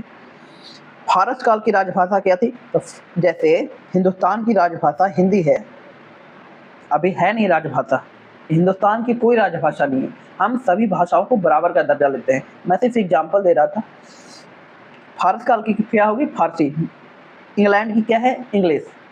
अमेरिका की क्या है? American English. वैसे ही भारत की क्या होगी? फारसी होगी। जैसे तमिलनाडु के तमिल है, कर्नाटक का कन्नड़ है, केरल का मलयालम है, उड़ीसा का ओडिया है, और कहाँ का है? केरल का मलयालम बोल दिया मैंने, असम का असमिया है, पश्चिम बंगाल का बंगाली है, बाकी तो बाकी हिंदी बेल्ट है, महाराष्ट्र का मराठी। ऐसे ही सती प्रथा की पहली कानूनी रूप से रोक लगाने वाला मुगल सम्राट था, तो अकबर था सती प्रथा को रोक लगाने वाला। ऐसे सती प्रथा का अंत किसने किया था? विलियम बेंटिक ने किया था। सती प्रथा का अंत विलियम बेंटिक, किसके कहने पे? राजा राम मोहन राय। राजा राम मोहन राय, याद रहेगा। दसाला बंदोबस्त किस संबंधित था? तो टोडरमल। दसाला बंदोबस्त किससे संबंधित था? टोडरमल से। कौन था? राजस्व मंत्री था अकबर का। फाइनेंस मिनिस्टर निर्मला सीतारमन की जगह टोडरमल था वहां। नेक्स्ट क्वेश्चन देखिए, अकबर के शासन में महाभारत का फारसी में अनुवाद किसने किया था? तो महाभारत का फारसी में अनुवाद किस नाम से जाना जाता है? रजनामा से। किसने किया? अबुल फजल। अकबर द्वारा बनवाए गए उपासना भवन पूजा गृह का क्या नाम था? तो इबादत खाना नाम था। इबादत से इबादत खाना आप उसको रिलेट कर सकते हो। सम्राट अकबर द्वारा किसको जेरूसलम की उपमा से अलंकृत किया गया था?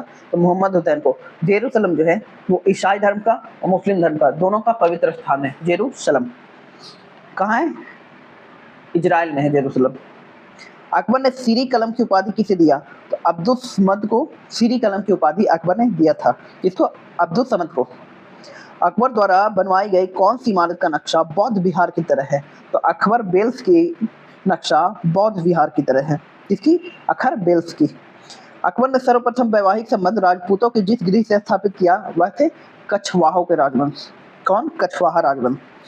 प्रसिद्ध संगीतज्ञ तानसेन का मकबरा कहाँ है? तो जहाँ जन्म हुआ वही मकबरा बना दिया गया। कहाँ? ग्वालियर में। कहाँ? ग्वालियर में। ग्वालियर कहाँ है? मध्य प्रदेश में। अकबर द्वारा बनाई गई श्रेष्ठतम इमारत कहाँ पाई जाती है? तो फतेहपुर सीकरी में सबसे ज्यादा इमारत अकबर द्वारा बनाई गई थी। कौन कौन सी?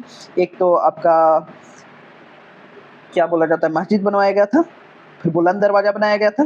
कि मुगल सम्राट अकबर के समय का प्रसिद्ध चित्रकार दसवंत था।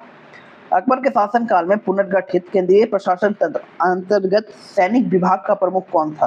सैनिक विभाग के प्रमुख को मीर बख्शी बोला जाता है। कौन? मीर बख्शी। हामिद बानो बेगम कौन थी? तो अकबर की माता थी हामिद बानो बेगम। कौन? हामिद बानो बेगम, अकबर की मदर। अकबर ने साम्राज्य विस्तार का आरंभ किस विजय से किया था? तो मालवा विजय से अकबर ने साम्राज्य विस्तार को आरंभ किया था। सिद्धू ने अकबर को किस अभियान का ऐतिहासिक युद्धात्मक अभियान कहा है? तो गुजरात अभियान। गुजरात अभियान के बाद क्या बनवाया था अकबर ने? बुलंद दरवाजा। कहाँ बनवाया था? फतेहपुर सीकरी में। अकबर का सबसे अंतिम प्रमुख अभियान कौन था? तो असरगढ़ विजय था अकबर का अंतिम अभियान। किसने अकबर को इस्लाम का शत्रु कहा था? तो अब्दुल्ला ने इस्लाम का शत्रु कहा था। क्यों? इस्लाम का मेन था इस्लाम को फैलाना। और अकबर क्या करता था? इसने दीन इलाही चलाया, हिंदुओं पर से जजिया कर समाप्त कर दिया, हिंदुओं के तीर्थ स्थलों पर कर समाप्त कर दिया। तो इस्लाम का शत्रु इसीलिए अब्दुल्ला ने अकबर को कहा था। किस जाट नेता ने बाहर खंबा को भारी नुकसान पहुंचाया तथा अकबर की मृत्यु के पश्चात अकबर की कब्र को खोद डाला? तो राजा राम थे जिसने अकबर की मृत्यु के पश्चात अकबर की कब्र को खोद दिया था। खुदा ए बख्श यानी ईश्वर की दी हुई पुस्तक एवं फरे इजी, जैसे खुदा से निकलने वाली रोशनी बोला जाता है। किसको बोला जाता है? अबुल फजल को। दीवान वजीर ए रुकन नामक नए पद की स्थापना किसने की थी? तो दीवान वजीर ए रुकन नामक अकबर ने किया था नए पद की स्थापना। बीरबल का असली नाम क्या था? महेश दास। अरे यार सॉरी बीरबल का असली नाम महेश दास था। तानसेन का रामतनु पांडे था। सॉरी कंफ्यूजन हो गई थी, मुझे रामतनु पांडे याद आ रहा था बीरबल का, लेकिन तानसेन थे रामतनु पांडे। तानसेन किधर गया? तानसेन। और बीरबल का नाम क्या था? महेश दास। दिल से माफी। प्रसिद्ध तानसेन का मकबरा कहाँ स्थित है? तो ग्वालियर में। अभी हमने देखा हल्दी घाटी युद्ध में अकबर पक्ष राजपूत सरदार कौन था? तो अकबर की तरफ से मान सिंह लड़ रहा था। हल्दी घाटी के युद्ध में मुगल सेना का नेतृत्व किसने किया? तो अभी देखा हमने मान सिंह ने किया। 1572 ईस्वी में अकबर ने किस पराजित कर अहमदाबाद पर अधिकार कर लिया था? तो मुफर खां तृतीय को पराजित कर 1572 ईस्वी में अकबर ने अहमदाबाद पर अधिकार कर लिया था। अहमदाबाद किसकी कैपिटल है? गुजरात की। नेक्स्ट क्वेश्चन देखिए, सिख गुरु। किस सिख गुरुओं ने अकबर ने अमृतसर में मंदिर निर्माण के लिए 500 बीघा भूमि दान की थी? तो गुरु रामदास को अकबर ने 500 बीघा भूमि दान की थी अमृतसर में मंदिर निर्माण के लिए। कौन से सिख गुरु को? गुरु रामदास को। नवेलों में अकबर का सर्वाधिक प्रिय कौन था? नवेलों यानी नवरत्नों में से तो सर्वाधिक प्रिय बीरबल था। इसलिए आप अभी भी अकबर बीरबल की कहानियां देखते रहते होंगे, चाहे वो कार्टून में हो या फिर सीरियल में हो या कुछ में हो। अकबर बीरबल की कहानियां बहुत फेमस है। संगीत कला की दृष्टि से किस मुगल बादशाह का शासन स्वर्ण काल कहा जाता है? तो सबसे ज्यादा अकबर का। क्यों? दक्षिण भी विजय कर लिया, उत्तर भी, नीचे भी। हिंदी को राजकीय संरक्षण प्रदान करने वाला प्रथम बादशाह कौन था? तो अकबर था। हिंदी को राजकीय संरक्षण प्रदान करने वाला प्रथम बादशाह अकबर था। अकबर कालीन उत्तर भारत के हिंदी विद्वानों में किसे सर्वश्रेष्ठ माना जाता है? तो तुलसीदास को अकबर के समकालीन में सबसे सर्वश्रेष्ठ माना जाता है हिंदी भाषा में। किसको? तुलसीदास को। अकबर की लगान व्यवस्था किस पर आधारित थी? तो मनसबदारी पर था, आपको याद होना चाहिए। यह अकबर की लगान व्यवस्था थी। रूप चित्रकला की शुरुआत अकबर के समय हुई। अकबर की अधीनता स्वीकार करने वाला कौन सा राज्य प्रसिद्ध संगीतकार था? तो बान बहादुर था अकबर की अधीनता स्वीकार करने वाला प्रसिद्ध संगीतकार। रासान ए हमीर हमजा का चित्रांकन किसके द्वारा किया गया? तो अब्दुल समद के द्वारा रासान ए हमीर हमजा का चित्रांकन किया गया था। नेक्स्ट क्वेश्चन है आपका, अकबर के शासन काल में रानी दुर्गावती के विरुद्ध मुगल सेना का नेतृत्व किसने किया था? तो रानी दुर्गावती के विरुद्ध मुगल सेना का नेतृत्व आसफ खान ने किया था। किसने? आसफ खान ने किया था। नेक्स्ट क्वेश्चन हम जहांगीर से देखेंगे। अकबर के बाद उसका बेटा जो है जहांगीर, वो राजा बनता है और इसको अकबर किस नाम से बुलाता था बचपन में? इसको बोलता था शेखू बाबा, शेखू बाबा। तो चलिए हम जहांगीर को पढ़ते हैं। जहांगीर का वास्तविक नाम क्या था? तो सलीम नाम था, शहजादे सलीम। आपने पढ़ा होगा किसकी कहानी? सलीम और कौन थी? अनारकली। अनारकली। जहांगीर भी इस पे फिदा था और अकबर भी इस पे फिदा था।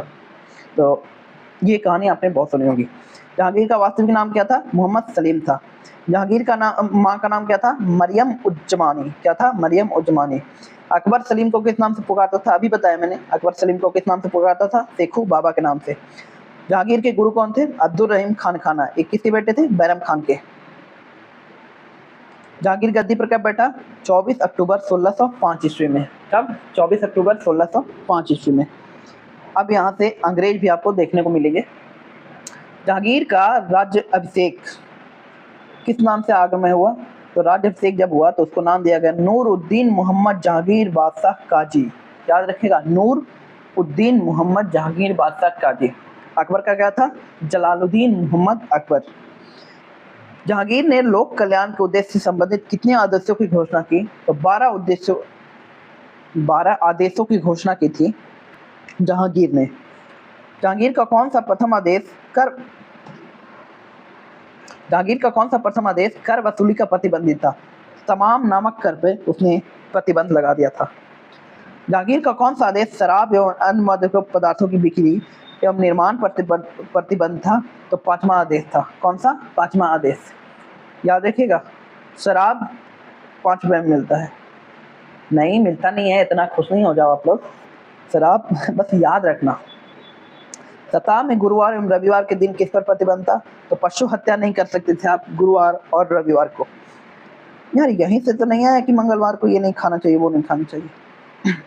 मुझे क्या, मैं तो प्याज लहसुन भी नहीं खाता हूँ। जहांगीर का सबसे बड़ा पुत्र कौन है? तो जहांगीर का सबसे बड़ा पुत्र था खुर्रम। 1606 ईस्वी में जहांगीर के किस पुत्र ने उसके खिलाफ विरोध किया था? तो खुसरो ने किया था। और विद्रोही शहजादा खुसरो के बीच कौन सी लड़ाई हुई? तो भैरावल की युद्ध। कौन सी? भैरावल की युद्ध। खुसरो की हत्या किसने करवाई थी? तो शाहजहां ने करवाई थी। सम्राट जहांगीर एवं राणा अमर सिंह के बीच कब संधि हुई थी? तो 1615 ईस्वी में सम्राट जहांगीर और राणा अमर सिंह के बीच संधि हुई थी। जहांगीर के समय अहमदनगर का सूबेदार कौन था? तो मलिक अंबर था। जहांगीर के समय अहमदनगर का सूबेदार कौन था? मलिक अंबर। खरीदा का युद्ध की शुरुआत किसने की थी? तो मलिक अंबर ने की थी। मलिक अंबर ने कौन सा द्वीप पर नौसैनिक गठन किया था? तो जंजीरा द्वीप पर नौसैनिक। नौसैनिक क्या होता है? समुद्र में जो फोर्स होता है आर्मी, उसको नौसैनिक बोलते हैं। 1616 ईस्वी में किसे दक्षिण अभियान को लिए भेजा गया था? तो खुर्रम को, शहजादा खुर्रम जो था उसको दक्षिण अभियान के लिए भेजा गया था। मुगल हमेशा दक्षिण अभियान चलाते रहते थे, लेकिन वो कभी पूरी तरह से दक्षिण को जीत नहीं पाए। जहांगीर ने खुर्रम की दक्षिण विजय से खुश होकर कौन सी उपाधि प्रदान की थी? शाहजहां की। किसकी? शाहजहां की। तो याद रखिए, यही खुर्रम जो है बाद में शाहजहां बन गया। Shahjahan, the true lover. Shahjahan को नूरजहां का वास्तविक नाम क्या था? तो नूरजहां का वास्तविक नाम था मेहरुन्निसा। क्या नाम था? मेहरुन्निसा। कहा जाता है कि नूरजहां बेहद खूबसूरत थी। जहांगीर की शादी मेहरुन्निसा से कब हुई? तो 1611 ईस्वी में। 1605 में गद्दी पर बैठा था, 1611 में शादी की थी। यानी देखिए, इसको जिम्मेदारी मिली, कमाने लगा, तब शादी किया। तो आप लोग भी कमाने लगना, जॉब ले लो, उसके बाद ही शादी करना। जहांगीर ने शादी के बाद मेहरुन्निसा को कौन सी उपाधि दी थी? तो नूर जहां की। किसकी? नूर जहां की। नूर जहां का मतलब होता है, मुझे करेक्ट कीजिएगा अगर किसी को उर्दू आती होगी, नूर जहां का मतलब यही होता है ना कि जगत में सबसे सुंदर। नूरजहां को शाहजहां की बेगम कब नूरजहां को जहांगीर, ये क्या बात हुआ यार? नूरजहां को शाहजहां की बेगम कब बनाया गया? ये क्वेश्चन गलत है। नूरजहां को शाहजहां की बेगम नहीं, नूरजहां को जहांगीर की बेगम 1613 ईस्वी में। नूरजहां की मां का नाम क्या था? असमत बेगम। 1611 में शादी हुई थी ना, महारानी का दर्जा दिया गया 1613 में। सर्वप्रथम इत्र बनाने की कला किसने विकसित की? तो असमत बेगम ने। असमत बेगम कौन थी? नूरजहां की मदर थी। कौन थी? नूरजहां की माँ। कौन जहांगीर और नूरजहां को बंदी बनाया था? तो महावत खान ने जहांगीर और नूरजहां को बंदी बना लिया था। कौन? महावत खान। जहांगीर की मृत्यु किस स्थान पे हुई थी? देखिए, जहांगीर की मृत्यु किस स्थान पे हुई थी? 1627 ईस्वी के स्थान पे। ठीक है, मजाक कर रहा हूँ। 1627 में मृत्यु हुई थी। जहांगीर की रानी नूरजहां के मकबरा कहाँ बनवाया था? तो जहांगीर की रानी नूरजहां ने मकबरा बनवाया था जहांगीर का शाहदरा यानी लाहौर में। जहांगीर के पुत्र कितने थे? 4 थे ऑफिशियल, बाकी ऐसे अनऑफिशियल कितने होंगे? राजा लोग का कहना नहीं है, अनऑफिशियल बहुत सारे पुत्र होते। लाडली बेगम किसकी पुत्री थी? तो नूरजहां की, यानी जहांगीर की बेटी थी। लाडली बेगम की शादी किसके साथ हुई थी? तो शहजादा शरियार के साथ हुई थी लाडली बेगम की शादी। शासक बनने के बाद 12 अध्यादेश जारी करने वाला मुगल बादशाह। तो अभी हमने देखा जहांगीर ने शासन संभाला और 12 आदेश जारी किए थे जनता के सहूलियत के लिए। इसके समय में न्याय व्यवस्था बहुत टॉप पर थी। तो आप अभी देखते हो ना, आंख में पट्टी बंधी हुई, ये तराजू तौलने वाली, इन्हीं के टाइम आई थी, जहांगीर जी के टाइम। नेक्स्ट क्वेश्चन है, मुगल चित्रकला अपने चरमोत्कर्ष पर किसके काल पहुंची थी? तो जहांगीर जो था वो पेंटिंग का बहुत शौक रखता था। जहांगीर पेंटिंग का बहुत शौक रखता था, इसलिए इसके समय चित्रकला अपने चरम पे थी। कश्मीर का शालीमार बाग किसने लगवाया था? तो कश्मीर का शालीमार बाग जहांगीर ने बनवाया था। किसने? जहांगीर ने। तुजुक ए जहांगीरी किसने लिखा है? मोतीवल खान ने लिखा है तुजुक ए जहांगीरी। जहांगीर एवं एतमादुल्ला का मकबरा किसने बनवाया? तो जहांगीर एवं एतमादुल्ला का मकबरा बनाया था नूरजहां ने। एतमादुल्ला कौन थे? नूरजहां के फादर साहब थे। गुरु अर्जन देव सिखों के कौन से गुरु थे? तो गुरु अर्जन देव, अर्जुन नहीं है ये, अर्जन है, अर्जन अर्जन अर्जन। गुरु अर्जन देव सिखों के 5वें गुरु थे। फतेहपुर सीकरी स्थित लाल पत्थर से निर्मित शेख सलीम चिश्ती की दरगाह संगमरमर का करवाया था किसने? जहांगीर ने। सलीम से जहांगीर याद रखते थे, क्योंकि जहांगीर के बचपन का नाम भी सलीम ही था। जहांगीर के दरबार में रहने वाले सबसे बड़े चित्रकार का नाम क्या था? मंसूर अली खान था। कौन थे? मंसूर अली खान। जहांगीर के सिर पर सवार अबुल फजल की हत्या कहाँ हुई थी? ये क्या है? जहांगीर के सिर पर सवार अबुल फजल की हत्या कैसे हो सकती है? नेक्स्ट क्वेश्चन देखिए, मुगल वंश के संदर्भ में पिता के रस से बादशाह पद प्राप्त करने वाला प्रथम प्रयास करने वाला शहजादा कौन था? तो जहांगीर था। वो शहजादा अकबर को बूढ़े हो गए हैं तो हम बन जाते हैं, लेकिन अकबर की बीमारी के कारण डेथ हो गई। किसके समय के दौरान कश्मीर हमेशा के लिए मुगलों के हाथ से निकल गया? तो शालीमार बाग बनाकर जहांगीर वहां से छोड़ के आ गया था कि लो सुंदरता देखो अब। तो जहांगीर के समय कश्मीर मुगल के हाथ से निकल गया था। मेवाड़ की युद्ध तथा चित्तौड़ की संधि किसके शासनकाल की महत्वपूर्ण उपलब्धियां है? तो जहांगीर के समय की महत्वपूर्ण उपलब्धियां हैं मेवाड़ का युद्ध और चित्तौड़ की संधि। किस शासक को जहांगीर ने फरजंद की उपाधि दी थी? फरजंद की उपाधि यानी बीजापुर के शासक अली शाह को फरजंद यानी पुत्र बोलाता था कि आप मेरे एक कर सकते हैं गोद लिए हुए पुत्र टाइप। मैंने अपना राज अपनी बेगम के हाथों में एक प्याला शराब और एक थाल शरबत के लिए बेच दिया। यह जहांगीर ने कहा था। मैंने अपना राज अपनी बेगम के हाथों में एक प्याला शराब एक थाल शरबत के लिए बेच दिया। जो चित्रकार के शत्रु हैं मैं उनका शत्रु हूँ। कौन कह सकता है? जहांगीर कह सकता है, क्योंकि चित्रकारों का बहुत प्रेमी था ये। मराठा एवं अफगानों की मनसबदारी प्रथा में शामिल करने वाला प्रथम मुगल शासक कौन था? तो जहांगीर ने शामिल किया था मराठों और अफगानों को मनसबदारी प्रथा में। शुरुआत किसने की थी मनसबदारी की? अकबर ने। किसके कहने पे? तोडरमल के कहने पे। मनसबदारी व्यवस्था में 2 अलग सिंहासन का प्रचलन किसने किया? तो जहांगीर ने किया। ईस्ट इंडिया कंपनी को जहांगीर के दरबार में सबसे पहले किसने भेजा था? तो ईस्ट इंडिया कंपनी ने जहांगीर के दरबार में सबसे पहले कैप्टन हॉकिंस को भेजा था। इंपॉर्टेंट क्वेश्चन है, याद रखिएगा।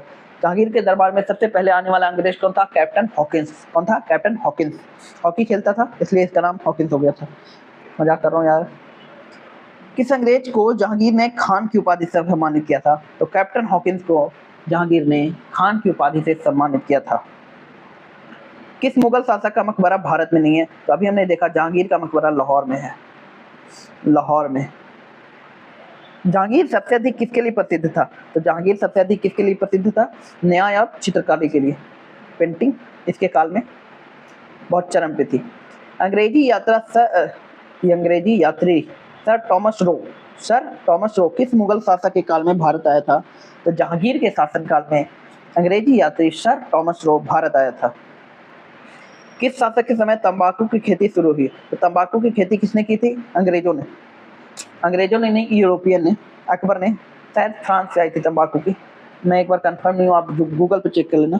तो इसी के समय तंबाकू खेती भारत में शुरू हुई थी अकबर के शासनकाल में।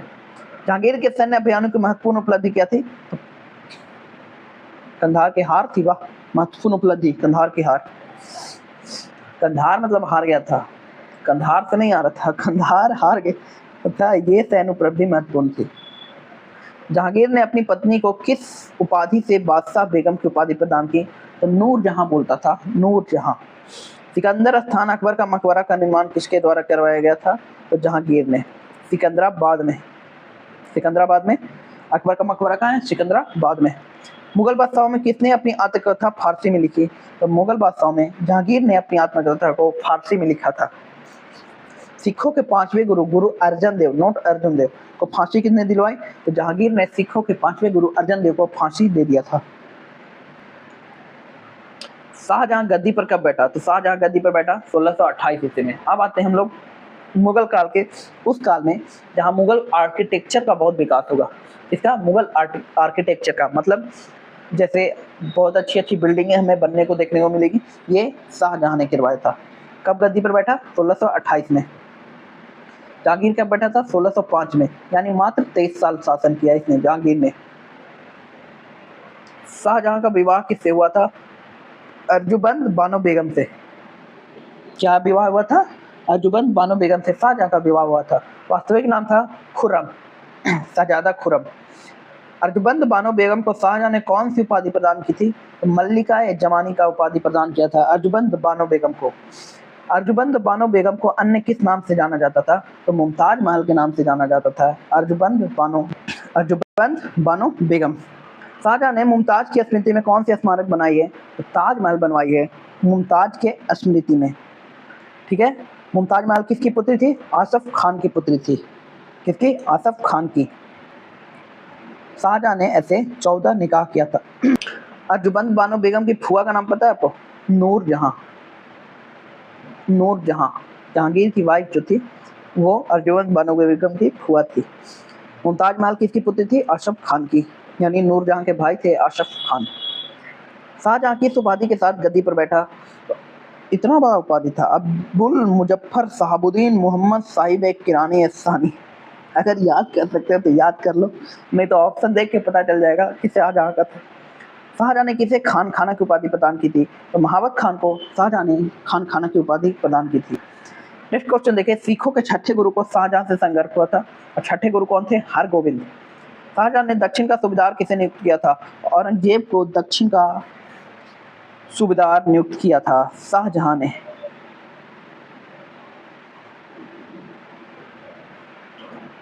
औरंगजेब ने दक्षिण की राजधानी कहाँ बनाई थी? तो औरंगाबाद को औरंगजेब ने दक्षिण की राजधानी बनाई थी। खानदेश की राजधानी कहाँ थी? तो बुरहानपुर थी खानदेश की राजधानी। औरंगजेब ने दक्षिण भारत को कितने सूबों में बांटा? औरंगजेब ने दक्षिण भारत को 4 सूबों में बांटा था। बरार की राजधानी कहाँ थी? इल्तेपुर थी। तेलंगाना की राजधानी नोलम। औरंगजेब ने दक्षिण में भू राजस्व व्यवस्था का दायित्व किसे को सौंपा? मुर्शिद कुली खान को। यही हैदराबाद के संस्थापक हैं, मुर्शिद कुली खान। और 4 मीनार भी इन्हीं ने बनवाया है, 4 मीनार। मीर जुमला का वास्तविक नाम क्या था? तो मीर मोहम्मद सैयद था मीर जुमला का वास्तविक नाम। शाहजहां ने मीर जुमला को दक्षिण के सूबों के किस पद पर आसीन किया? प्रधानमंत्री के पद पर आसीन किया था मीर जुमला को। शाहजहां ने मध्य एशिया विजिट करने के लिए किसे भेजा था? तो शाहजहां मुराद एवं औरंगजेब को मध्य एशिया विजिट करने के लिए भेजा था। कितने पुत्र थे? 4। ये भी ऑफिशियल थे। कहा जाता है कि औरंगजेब ही मुमताज और शाहजहां के 13 बच्चे हुए थे। 13 बच्चे। तीसरे नंबर पे था दारा शिकोह तीसरा पे था और छठे नंबर पे था औरंगजेब। तो 4 यहाँ पर मेन पुत्रों का नाम दिया गया है। ठीक है, नेक्स्ट क्वेश्चन देखिए, शाहजहां ने किसे अपना उत्तराधिकारी घोषित किया था? इसी दारा शिकोह को, जो तीसरा पुत्र था यानी ज्येष्ठ पुत्र था, तो उसको उत्तराधिकारी बनाया था। लेकिन ये बात औरंगजेब को पसंद नहीं आई, क्योंकि औरंगजेब खुद को बहुत ही योग्य शासक मानता था, बहुत ही योग्य मानता था। मतलब वो वाला फीलिंग था औरंगजेब में कि बहुत तकलीफ होती है जब आप योग्य हो और लोग आपकी योग्यता ना पहचाने। नेक्स्ट क्वेश्चन देखिए, उत्तराधिकारी के लिए दारा औरंगजेब के बीच लड़ाई कब हुई? दारा यानी दारा शिकोह के 1659 ईस्वी में। कब? 1659 ईस्वी में। दारा को किस धर्म की अवहेलना करने के आरोप में मृत्यु दंड दिया गया था? तो दारा को इस्लाम धर्म की अवहेलना करने के रूप में मृत्यु दंड दिया गया था। कौन सा दंड? मृत्यु दंड। शाहजहां ने मयूर सिंहासन का निर्माण करवाया था, तो बाबर खान से करवाया था। कौन? बाबर खान से। किस मुगल शासक के निर्माणों का राजकुमार कहा जाता है? तो शाहजहां को बोला जाता है निर्माणों का राजकुमार। क्या क्या बनवाया इसने? पहले तो ताजमहल,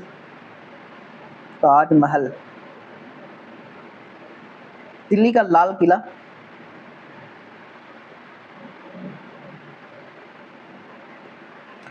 औरंगजेब ने शाहजहां को कैद कर कहाँ रखा था? औरंगजेब ने शाहजहां को कैद कर कहाँ रखा था? आगरा के किले में। आगरा का ताजमहल है, मान लीजिए ये ताजमहल है, यहाँ पे नदी है और यहाँ पे ना आगरा का किला है, तो इसी में कैद करके शाहजहां को रखा था औरंगजेब ने। क्यों रखा था? क्योंकि उसने दारा शिकोह को क्या बना दिया था? उत्तराधिकारी बनाया था, और औरंगजेब ये मानने को तैयार नहीं था। तो उसने विद्रोह किया राज्य के खिलाफ और शाहजहां को कैद करके मुमताज के लिए जो बनाया था ताजमहल उसने उसी के सामने रखा था। कहा जाता है कि उस जेल में जो रहता था उसमें एक खिड़की थी, दिन भर शाहजहां उससे मुमताज महल के महल को यानी ताजमहल को देखते रहता था। शाहजहां की मृत्यु जनवरी 1666 में हुई थी। कहा जाता है पानी भी नहीं देता था ठीक से शाहजहां को औरंगजेब सबसे कट्टर शासक था मुगल साम्राज्य का। शाहजहां की अर्थी को किसने कंधा दिया था? देखिए, साधारण नौकर एवं मजदूरों ने। शाहजहां को इतना खराब नसीब हुआ था। वास्तुकला की दृष्टि से शाहजहां का काल क्या कहलाता है? तो स्वर्ण काल कहलाता है, कि वास्तु मुगल आर्किटेक्चर का बहुत विकास हुआ था शाहजहां के काल में। इतना विकास हुआ था कि औरंगजेब के पास पैसे कम गए थे। किस इतिहासकार ने शाहजहां के शासन काल को स्वर्ण काल कहा है? तो एल श्रीवास्तव ने कहा है। किसने? एल श्रीवास्तव ने। विश्व का सबसे महंगा कोहिनूर हीरा कहाँ लगा था? तो वही मयूर सिंहासन में लगा था। शाहजहां जिसने मयूर सिंहासन बनवाया था उसमें कोहिनूर हीरा लगवा दिया था। दिल्ली की जामा मस्जिद का निर्माण किसने करवाया था? शाहजहां ने। किस मुगल बादशाह ने रुपया और दाम के मध्य अन्ना सिक्के पर प्रचलन शुरू किया? शाहजहां ने। अन्ना सिक्के, शाहजहां। लगान वसूली की तैकदारी प्रथा का शुरुआत किसने किया? शाहजहां ने। मनसबदारी किसने किया था? अकबर ने। तैकदारी किसने किया? शाहजहां ने। दक्षिण का टोडरमल किसे कहा जाता है? दक्षिण का टोडरमल मुर्शिद कुली खान को कहा जाता है। किसको? मुर्शिद कुली खान। शाहजहां ने किस शहर में मोती मस्जिद बनवाई थी? शाहजहां ने आगरा में मोती मस्जिद बनाई है। एक आगरा में भी लाल किला है जिसको किसने बनवाया है? अकबर ने। किसने? अकबर ने। आगरा के लाल किला अकबर, दिल्ली का लाल किला शाहजहां। नेक्स्ट क्वेश्चन है आपका, शाहजहां ने किसे शाह इकबाल एवं शाह बुलंद की उपाधि प्रदान की थी? तो दारा शिकोह को शाहजहां ने शाह इकबाल और शाह बुलंद की उपाधि दी थी। बहुत प्यार करता था दारा शिकोह से शाहजहां। शाहजहां के शासन के 20 वर्षों का इतिहास अब्दुल हमीद लाहौरी ने किसमें लिखा है? तो बादशाहनामा लिखा है अब्दुल हमीद लाहौरी ने शाहजहां के 20 वर्षों का इतिहास को। शाहजहां के दरबार के प्रमुख चित्रकार कौन थे? तो मोहम्मद फकीरुल और मोहम्मद हासिम थे। शाहजहां ने ताजमहल का निर्माण किसकी देखरेख में करवाया था? तो उस्ताद ईसा खां के निर्माण में देखरेख में ताजमहल का निर्माण शाहजहां ने करवाया था। ताजमहल का नक्शा किसने तैयार किया? तो ताजमहल का नक्शा उस्ताद अहमद लाहौरी ने। किसने? उस्ताद अहमद लाहौरी ने तैयार किया था। शाहजहां ने लाहौरी को कौन सी उपाधि धारण की थी? तो नादिर उल अस्र की। कौन सी? नादिर उल अस्र की। किसने मुगल साम्राज्य की राजधानी को आगरा से दिल्ली स्थानांतरित किया था? तो शाहजहां ने किया था आगरा से दिल्ली स्थानांतरित। दिल्ली के लाल किला का निर्माण किसने करवाया था? तो दिल्ली के लाल किला शाहजहां, आगरा का लाल किला अकबर। मनसबदारी व्यवस्था में महाना यानी मंथ स्केल जागीरों का प्रचलन का श्रेय शाहजहां को जाता है। किसको? शाहजहां को। किसका शासनकाल संभाषण का काल कहलाता है? शाहजहां के। उपनिषद के फारसी अनुवाद में किस मुगल सम्राट के शासनकाल में हुआ था? शाहजहां के। ये बीबीआई क्वेश्चन है, याद रखिएगा। उपनिषदों का फारसी में अनुवाद शाहजहां के काल में हुआ था। उपनिषदों का फारसी में अनुवाद शाहजहां के काल में हुआ था और कहा जाता है कि दारा सिकों ने अनुवाद किया था। मुगल शासकों ने कौन किसानों का हितैषी माना जाता है? शाहजहां को। शाहजहां के काल में कौन यूरोपीय यात्री भारत आया था? इंपॉर्टेंट नहीं है, याद रखिएगा, बस एक बार पढ़ लीजिए। पीटर मुंडी। मुंडी शाहजहां के काल में था। अब हम पढ़ेंगे औरंगजेब को। किसको? औरंगजेब को। औरंगजेब कब गद्दी पर बैठा? तो 13 जुलाई 1658 ईस्वी में औरंगजेब गद्दी पर बैठा और 1707 में इसकी मृत्यु होती है। यानी 1658 और 1707 के बीच औरंगजेब मुगल साम्राज्य का बादशाह होता है। औरंगजेब का दूसरा बार राज्याभिषेक कब हुआ? तो 1659 ईस्वी में। औरंगजेब की माता का क्या नाम था? औरंगजेब की माता का नाम था मुमताज महल। देखिए, औरंगजेब का दूसरा बार राज्याभिषेक क्यों हुआ था? पहले उसने कर लिया था राज्याभिषेक कि मैं राजा रहूंगा, उसके बाद शाहजहां को बंदी बनाया और फिर राजा खुद बन गया। औरंगजेब के गुरु कौन थे? मीर मोहम्मद हकीम थे। कौन थे? मीर मोहम्मद हकीम। औरंगजेब ने प्रथम युद्ध किसके विरुद्ध लड़ा था? तो ओरछा के जुझार सिंह के विरुद्ध औरंगजेब ने प्रथम युद्ध लड़ा था। औरंगजेब ने असम जीतने का कार्य किसे सौंपा था? तो मीर जुमला को असम जीतने का कार्यभार सौंपा था, लेकिन जीत नहीं पाया था। पुरंदर की संधि 1665 ईस्वी में किसके बीच? शिवाजी एवं जयसिंह। जयसिंह किसका नेतृत्व कर रहा था? औरंगजेब का। औरंगजेब का। छत्रपति शिवाजी महाराज और जयसिंह के बीच पुरंदर की संधि हुई 1665 ईस्वी में। क्वेश्चन इंपॉर्टेंट है। पुरंदर की संधि 1665 किसके बीच? शिवाजी एवं जयसिंह के बीच। मल्हा और अकबर गोलपुरा के किस शासक के मंत्री थे? तो अबुल फसन के थे। शिवाजी को कैद किया था औरंगजेब ने कहाँ रखा था? जयपुर के भवन में। किसमें? जयपुर भवन में। किसमें? जयपुर भवन में। मराठा राज्य की नींव किसने डाली? तो छत्रपति शिवाजी महाराज ने मराठा साम्राज्य की नींव डाली थी। किसने? छत्रपति शिवाजी महाराज। गुरु तेग बहादुर की हत्या किसने की थी? औरंगजेब ने। गुरु तेग बहादुर 9वें गुरु सिख धर्म के। उसके बाद कौन आते हैं? गुरु गोविंद सिंह। नेक्स्ट क्वेश्चन देखिए, वाहे गुरु ग्रंथ किसने प्रारंभ किया? तो वाहे गुरु ग्रंथ गुरु गोविंद सिंह ने प्रारंभ किया था। इसके अलावा खालसा पंथ की स्थापना भी गुरु गोविंद सिंह ने की थी। गुरु गोविंद सिंह कौन से गुरु कहलाते हैं? तो 10वें गुरु हैं गुरु गोविंद सिंह। औरंगजेब के समय हिंदू मनसबदारों की संख्या लगभग कितना प्रतिशत थी? तो 33% हिंदू मनसबदार थे, बाकी के 66% आपके कौन थे? मुस्लिम थे। औरंगजेब की मृत्यु कब हुई थी? तो 1707 ईस्वी में औरंगजेब की मृत्यु हो जाती है। किस दौलताबाद स्थित फकीर बुरहानुद्दीन की कब्र के एहसान में दक्खन गया?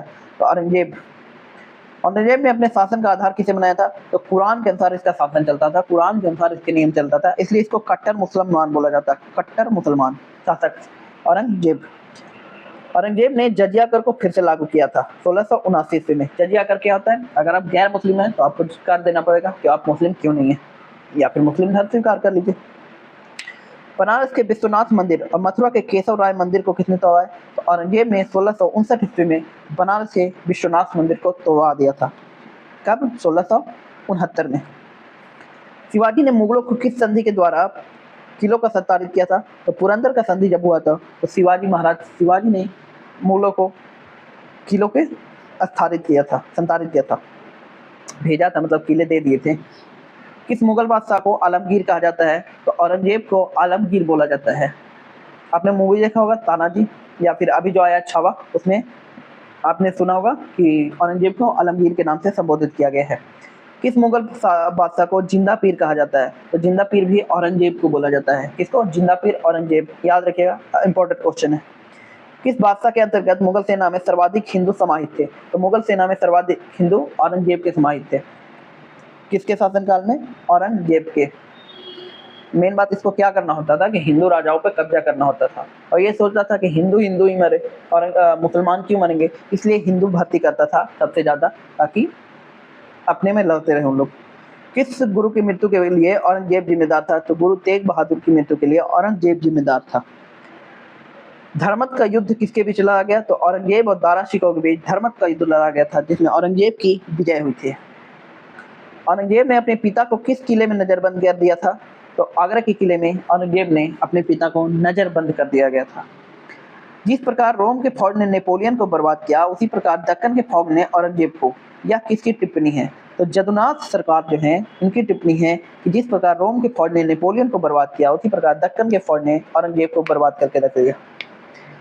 जांबा जेटर संकट सर्वप्रथम किस मुगल बादशाह के शासनकाल में उत्पन्न हुई? औरंगजेब के शासनकाल में उत्पन्न हुई। इंपॉर्टेंट क्वेश्चन बिल्कुल नहीं है। औरंगजेब ऐतिहासिक ग्रंथ मुखा या आलमगीरी के रचयिता कौन है? तो सीखा सैयद हसन काफरू हैं औरंगजेब के ऐतिहासिक ग्रंथ मुखा या आलमगीरी की रचना। आपसे पूछेगा मुखा या आलमगीरी किससे संबंधित है? तो आलमगीरी से आप याद रख सकते हैं आलमगीर यानी औरंगजेब। औरंगजेब ने बीजापुर पर कब विजय प्राप्त की थी? तो 1686 ईस्वी में औरंगजेब ने बीजापुर पर विजय प्राप्त कर ली थी। कब? 1686 ईस्वी में।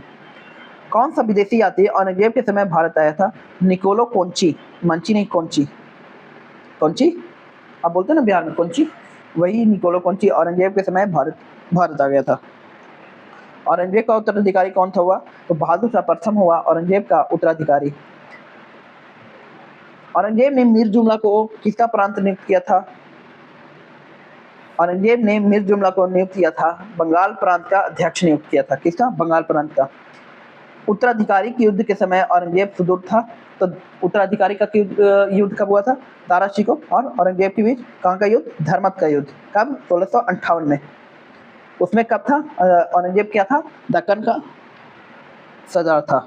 औरंगजेब के विरुद्ध जिस फकीर ने युद्ध की घोषणा की वह कौन था? तो सुल्तान तांबू ने औरंगजेब के विरुद्ध फकीर युद्ध की घोषणा की थी। दिल्ली के लाल किले में मोती मस्जिद का निर्माण किसने करवाया था? तो दिल्ली के लाल किले में औरंगजेब ने मोती मस्जिद का निर्माण करवाया था। इसके अलावा औरंगजेब ने एक और चीज बनवाया है, बीबी का मकबरा। बीबी का मकबरा कहाँ है? औरंगाबाद में है। औरंगाबाद कहाँ है? बिहार में नहीं, ये महाराष्ट्र के औरंगाबाद का बात कर रहा हूँ मैं, औरंगाबाद। इसको बोला जाता है ताजमहल की भद्दी नकल। एक्चुअली क्या किया था ना कि मुमताज महल पे देख लिया औरंगजेब की वाइफ ने, तो उसके लिए तो ये भी बना है। तो इस पे जीत किया कि औरंगजेब से भी मेरे लिए भी कुछ बनवाएंगे, ऐसे कैसे देंगे? तो औरंगजेब बोला पहले मर तो जा, मजाक कर रहा हूँ। तो औरंगजेब ने उसके लिए बनवाया था, ताजमहल ही बनवाना चाहता था लेकिन बनवा नहीं पाया और वो ताजमहल की भद्दी नकल हो गई जिसको बीबी का मकबरा नाम दिया गया। अब आप उसका फोटो देख सकते हो, गूगल कर लेना। मुगल सम्राट औरंगजेब कौन सा वाद्य यंत्र बजाते थे? तो ऐसे तो सब कुछ से नफरत था इसका, लेकिन इसका एक सिक्का पे बीना बजाते हुए फोटो वायरल होता है। इसके अलावा बीना आपके एपीजे अब्दुल कलाम भी बजाते थे। एपीजे अब्दुल कलाम जी वीणा वादक थे। दक्षिण में किसके शासन में मुगल साम्राज्य तमिल राज्य क्षेत्र तक फैला था? तो औरंगजेब के शासनकाल में मुगल साम्राज्य तमिल तक फैल गया था। औरंगजेब ने दक्षिण को कौन कौन से 2 राज्य में विजित किया था? तो बीजापुर और गोलकुंडा को औरंगजेब ने जीता था। किस मुगल शासक का 2 बार राज्याभिषेक हुआ? तो हमने अभी देखा औरंगजेब का 2 बार राज्याभिषेक हुआ था। इसके अलावा हुमायूं का भी हुआ था, लेकिन वो 2 टर्म हुआ था, इसका 2 बार अभिषेक हुआ था। मुगल साम्राज्य ही चल रहा है, 2 बार अभिषेक हो गया। औरंगजेब ने मुगलों के दक्षिण सूबों की राजधानी किसे बनाया? तो औरंगाबाद को। कहाँ है औरंगाबाद? महाराष्ट्र में। यही बनवाए हैं बीबी का मकबरा। भारत में बीबी का मकबरा स्थित है तो औरंगाबाद में है। कहाँ है? औरंगाबाद में। उत्तर भारत में औरंगजेब के विरुद्ध प्रथम संगठित विद्रोह क्या कहलाता था? तो जाटों का विद्रोह कहलाता है। जाट कहाँ से है? हरियाणा से। 1669 ईस्वी में मथुरा के जाटों ने किसके नेतृत्व में मुगलों का विरोध किया था? तो राजा गोकुल के नेतृत्व में। किस मुगल बादशाह ने मरते वक्त कहा था कि मैं अकेला आया था और अकेला जा रहा हूँ? तो औरंगजेब ने बोला था मैं अकेला आया था, अकेला जा रहा हूँ। किस मुगल बादशाह को जफर और जिंदा पीर के नाम से जाना जाता है? तो जिंदा पीर के नाम से किसे जाना जाता है? औरंगजेब को। साखी मुसाफिर खां की रचना महासिर आलमगीरी जदुनाथ सरकार। किस मुगल में शासनकाल में मंत्री परिषद को क्या कहा जाता है? मुगल मंत्री परिषद को वजारत कहा जाता था। किसको? वजारत। मुगल सम्राट किन किन दिन अपना दरबार लगाते थे? किन दिन अपना? तो बृहस्पतिवार को मुगल सम्राट अपना दरबार लगाते थे। फ्रांसीसी यात्री औरंगजेब के थे चिकित्सक, तो फ्रांसीसी यात्री जो औरंगजेब के समय आया था चिकित्सक। औरंगजेब द्वारा चलाए गए जिहाद का अर्थ क्या था? दारुल इस्लाम था औरंगजेब द्वारा चलाए गए जिहाद का अर्थ। मुगल काल में शरीर को विकृत कार्य करने वाला कौन रोकता था? तो मुहद्दिस रोकता था। मुगल कालीन अर्थव्यवस्था का आधार क्या था? तो चांदी का रुपया चलता था मुगल कालीन अर्थव्यवस्था। मुगल शासकों की राजभाषा क्या थी? फारसी थी। कौन सी थी? फारसी। मुगल कालीन भारत में राज्य की आय का प्रमुख स्रोत क्या था? भूमि राजस्व था। राजा का प्रमुख स्रोत भूमि राजस्व ही रहता था, बिजनेस थोड़ी करते थे इन लोग। तो क्या रहता था? भूमि राजस्व। मुगल काल में इनामी भूमि किसे दी जाती थी? तो विद्वान और धार्मिक व्यक्ति को मुगल काल में इनामी भूमि दी जाती थी। मुगल शासकों में सर्वाधिक विद्वान कौन सा था? तो मुगल शासकों में सर्वाधिक विद्वान दारा शिकोह था। इसने उपनिषदों का फारसी में अनुवाद किया था। उपनिषदों का फारसी में अनुवाद दारा शिकोह। हस्तांतरण के लिए अर्जित भूमि को मुगल काल में क्या बोला जाता था? पैवाकी बोला जाता था। कौन सा मकबरा हिंदुस्तान का ताजमहल कहलाता है? तो हिंदुस्तान का ताजमहल तो ताजमहल ही कहलाएगा। ये क्वेश्चन गलत दिया हुआ है। हिंदुस्तान का ताजमहल है तो हिंदुस्तान में ये ताजमहल तो ताजमहल कहलाएगा। बीबी का मकबरा को बोलते हैं ताजमहल का भद्दी नकल। मुगल काल के बंदरगाहों में किसको बाबुल मकना यानी मखना द्वार कहा जाता है? तो सूरत को बोला जाता है। मुगल स्थापत्य कला के संदर्भ में पियरा डूरा किसका अर्थ है? तो संगमरमर के पत्थर से कई गई सजावट को पियरा डूरा बोला जाता है। पियर डूरा। मुगल कालन की कौन सी इमारत जिसमें पियर डूरा का प्रयोग हुआ है? तो अहमदुल्ला का मकबरा में। जिसमें अहमदुल्ला का मकबरा में। ये कुछ आपके बुक है और उनके लेखक हैं अकबरनामा, अबुल फजल, हुमायूंनामा, गुलबदन बेगम इनकी बहन थी। बाबरनामा अबनीस करजनी या बाबर के साथ ही लिखा था। आत्मन मसीर, काजिम, आईना अकबरी, अबुल फजल, शाहजहांनामा, इनकलाब खान, ताजिर अकबरी, निजामुन अहमद, अकबर शाही, अब्बास सरवानी, मसूर जहानी, ख्वाजा अमगद। तो ये सब आपके काम के नहीं है, ये काम का है, ये काम का है, ये काम का। इसके अलावा ये काम का है तुजुक जहांगीरी, जहांगीर ने खुद लिखा था। फुतुहत आलमगीरी ईश्वर नागर ने लिखा, ईश्वर दास नागर ने। इसके अलावा आपका रामचरितमानस तुलसीदास बहुत इंपॉर्टेंट है। सूरसागर सूरदास बहुत इंपॉर्टेंट है। विनय पत्रिका बहुत बार क्वेश्चन आया है। प्रेम वाटिका रसखान। कवि प्रिय केशवदास, रसिक प्रिय केशवदास, सुंदर सिंगार सुंदर सुरसर कविराय ने। इसके अलावा दो चीज था, दीवाने आम, किधर गया पेन? दीवान ए आम और दीवाने ए खास। दीवाने खास। तो इसमें क्या करते थे? आम लिखा हुआ है तो आम नागरिक के लिए था। यहाँ क्या करते थे? मुगल बादशाह जनता की समस्या को सुनते थे। कहाँ? दीवाने आम में। और दीवाने खास में क्या होते थे? वो अपने पर्सनल समस्या को निपटाते थे, जैसे मंत्री से बात करना, अपने नवरत्नों से बात करना। ये दीवाने खास में होता था। दीवाने आम में जनता की समस्या को सुना जाता था। क्लियर है? अब देखिए औरंगजेब के बाद कौन कौन से शासक आए? औरंगजेब के बाद आप क्या है? बहादुर शाह प्रथम। एक सेकंड, कहीं जगह था ना, चलो यहाँ लिखते हैं। औरंगजेब के बाद कौन आया? बहादुर शाह। बहादुर शाह प्रथम।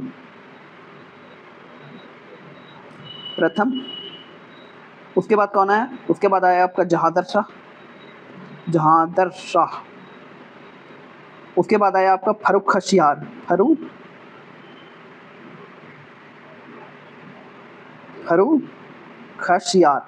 फर्रुखशियार। उसके बाद आया रफील उर दरजत। रफील याद रखिएगा, रफील। उसके बाद आया शाहजहां द्वितीय।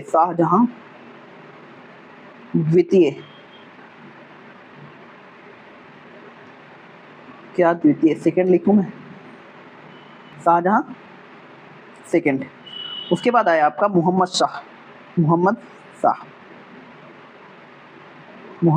शाह। उसके बाद आया आपका अहमद शाह बहादुर। उसके बाद आया आलमगीर द्वितीय। मैं यहाँ लिख देता हूँ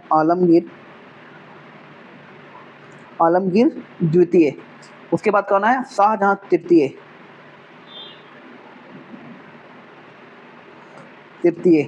उसके बाद कौन आया? शाह आलम द्वितीय आया। शाह आलम द्वितीय। उसके बाद आया अकबर द्वितीय। उसके बाद आया बहादुर शाह जफर, जिसको रंगून भेज दिया गया था। ठीक है, अब सुनिए क्या क्या हुआ। बहादुर शाह प्रथम मराठों के साथ बस्तियां बनाई थी, राजपूतों को शांत किया, पंजाब में सिखों के साथ मित्रता बनाई थी। उसके बाद आपका इंपॉर्टेंट है इसमें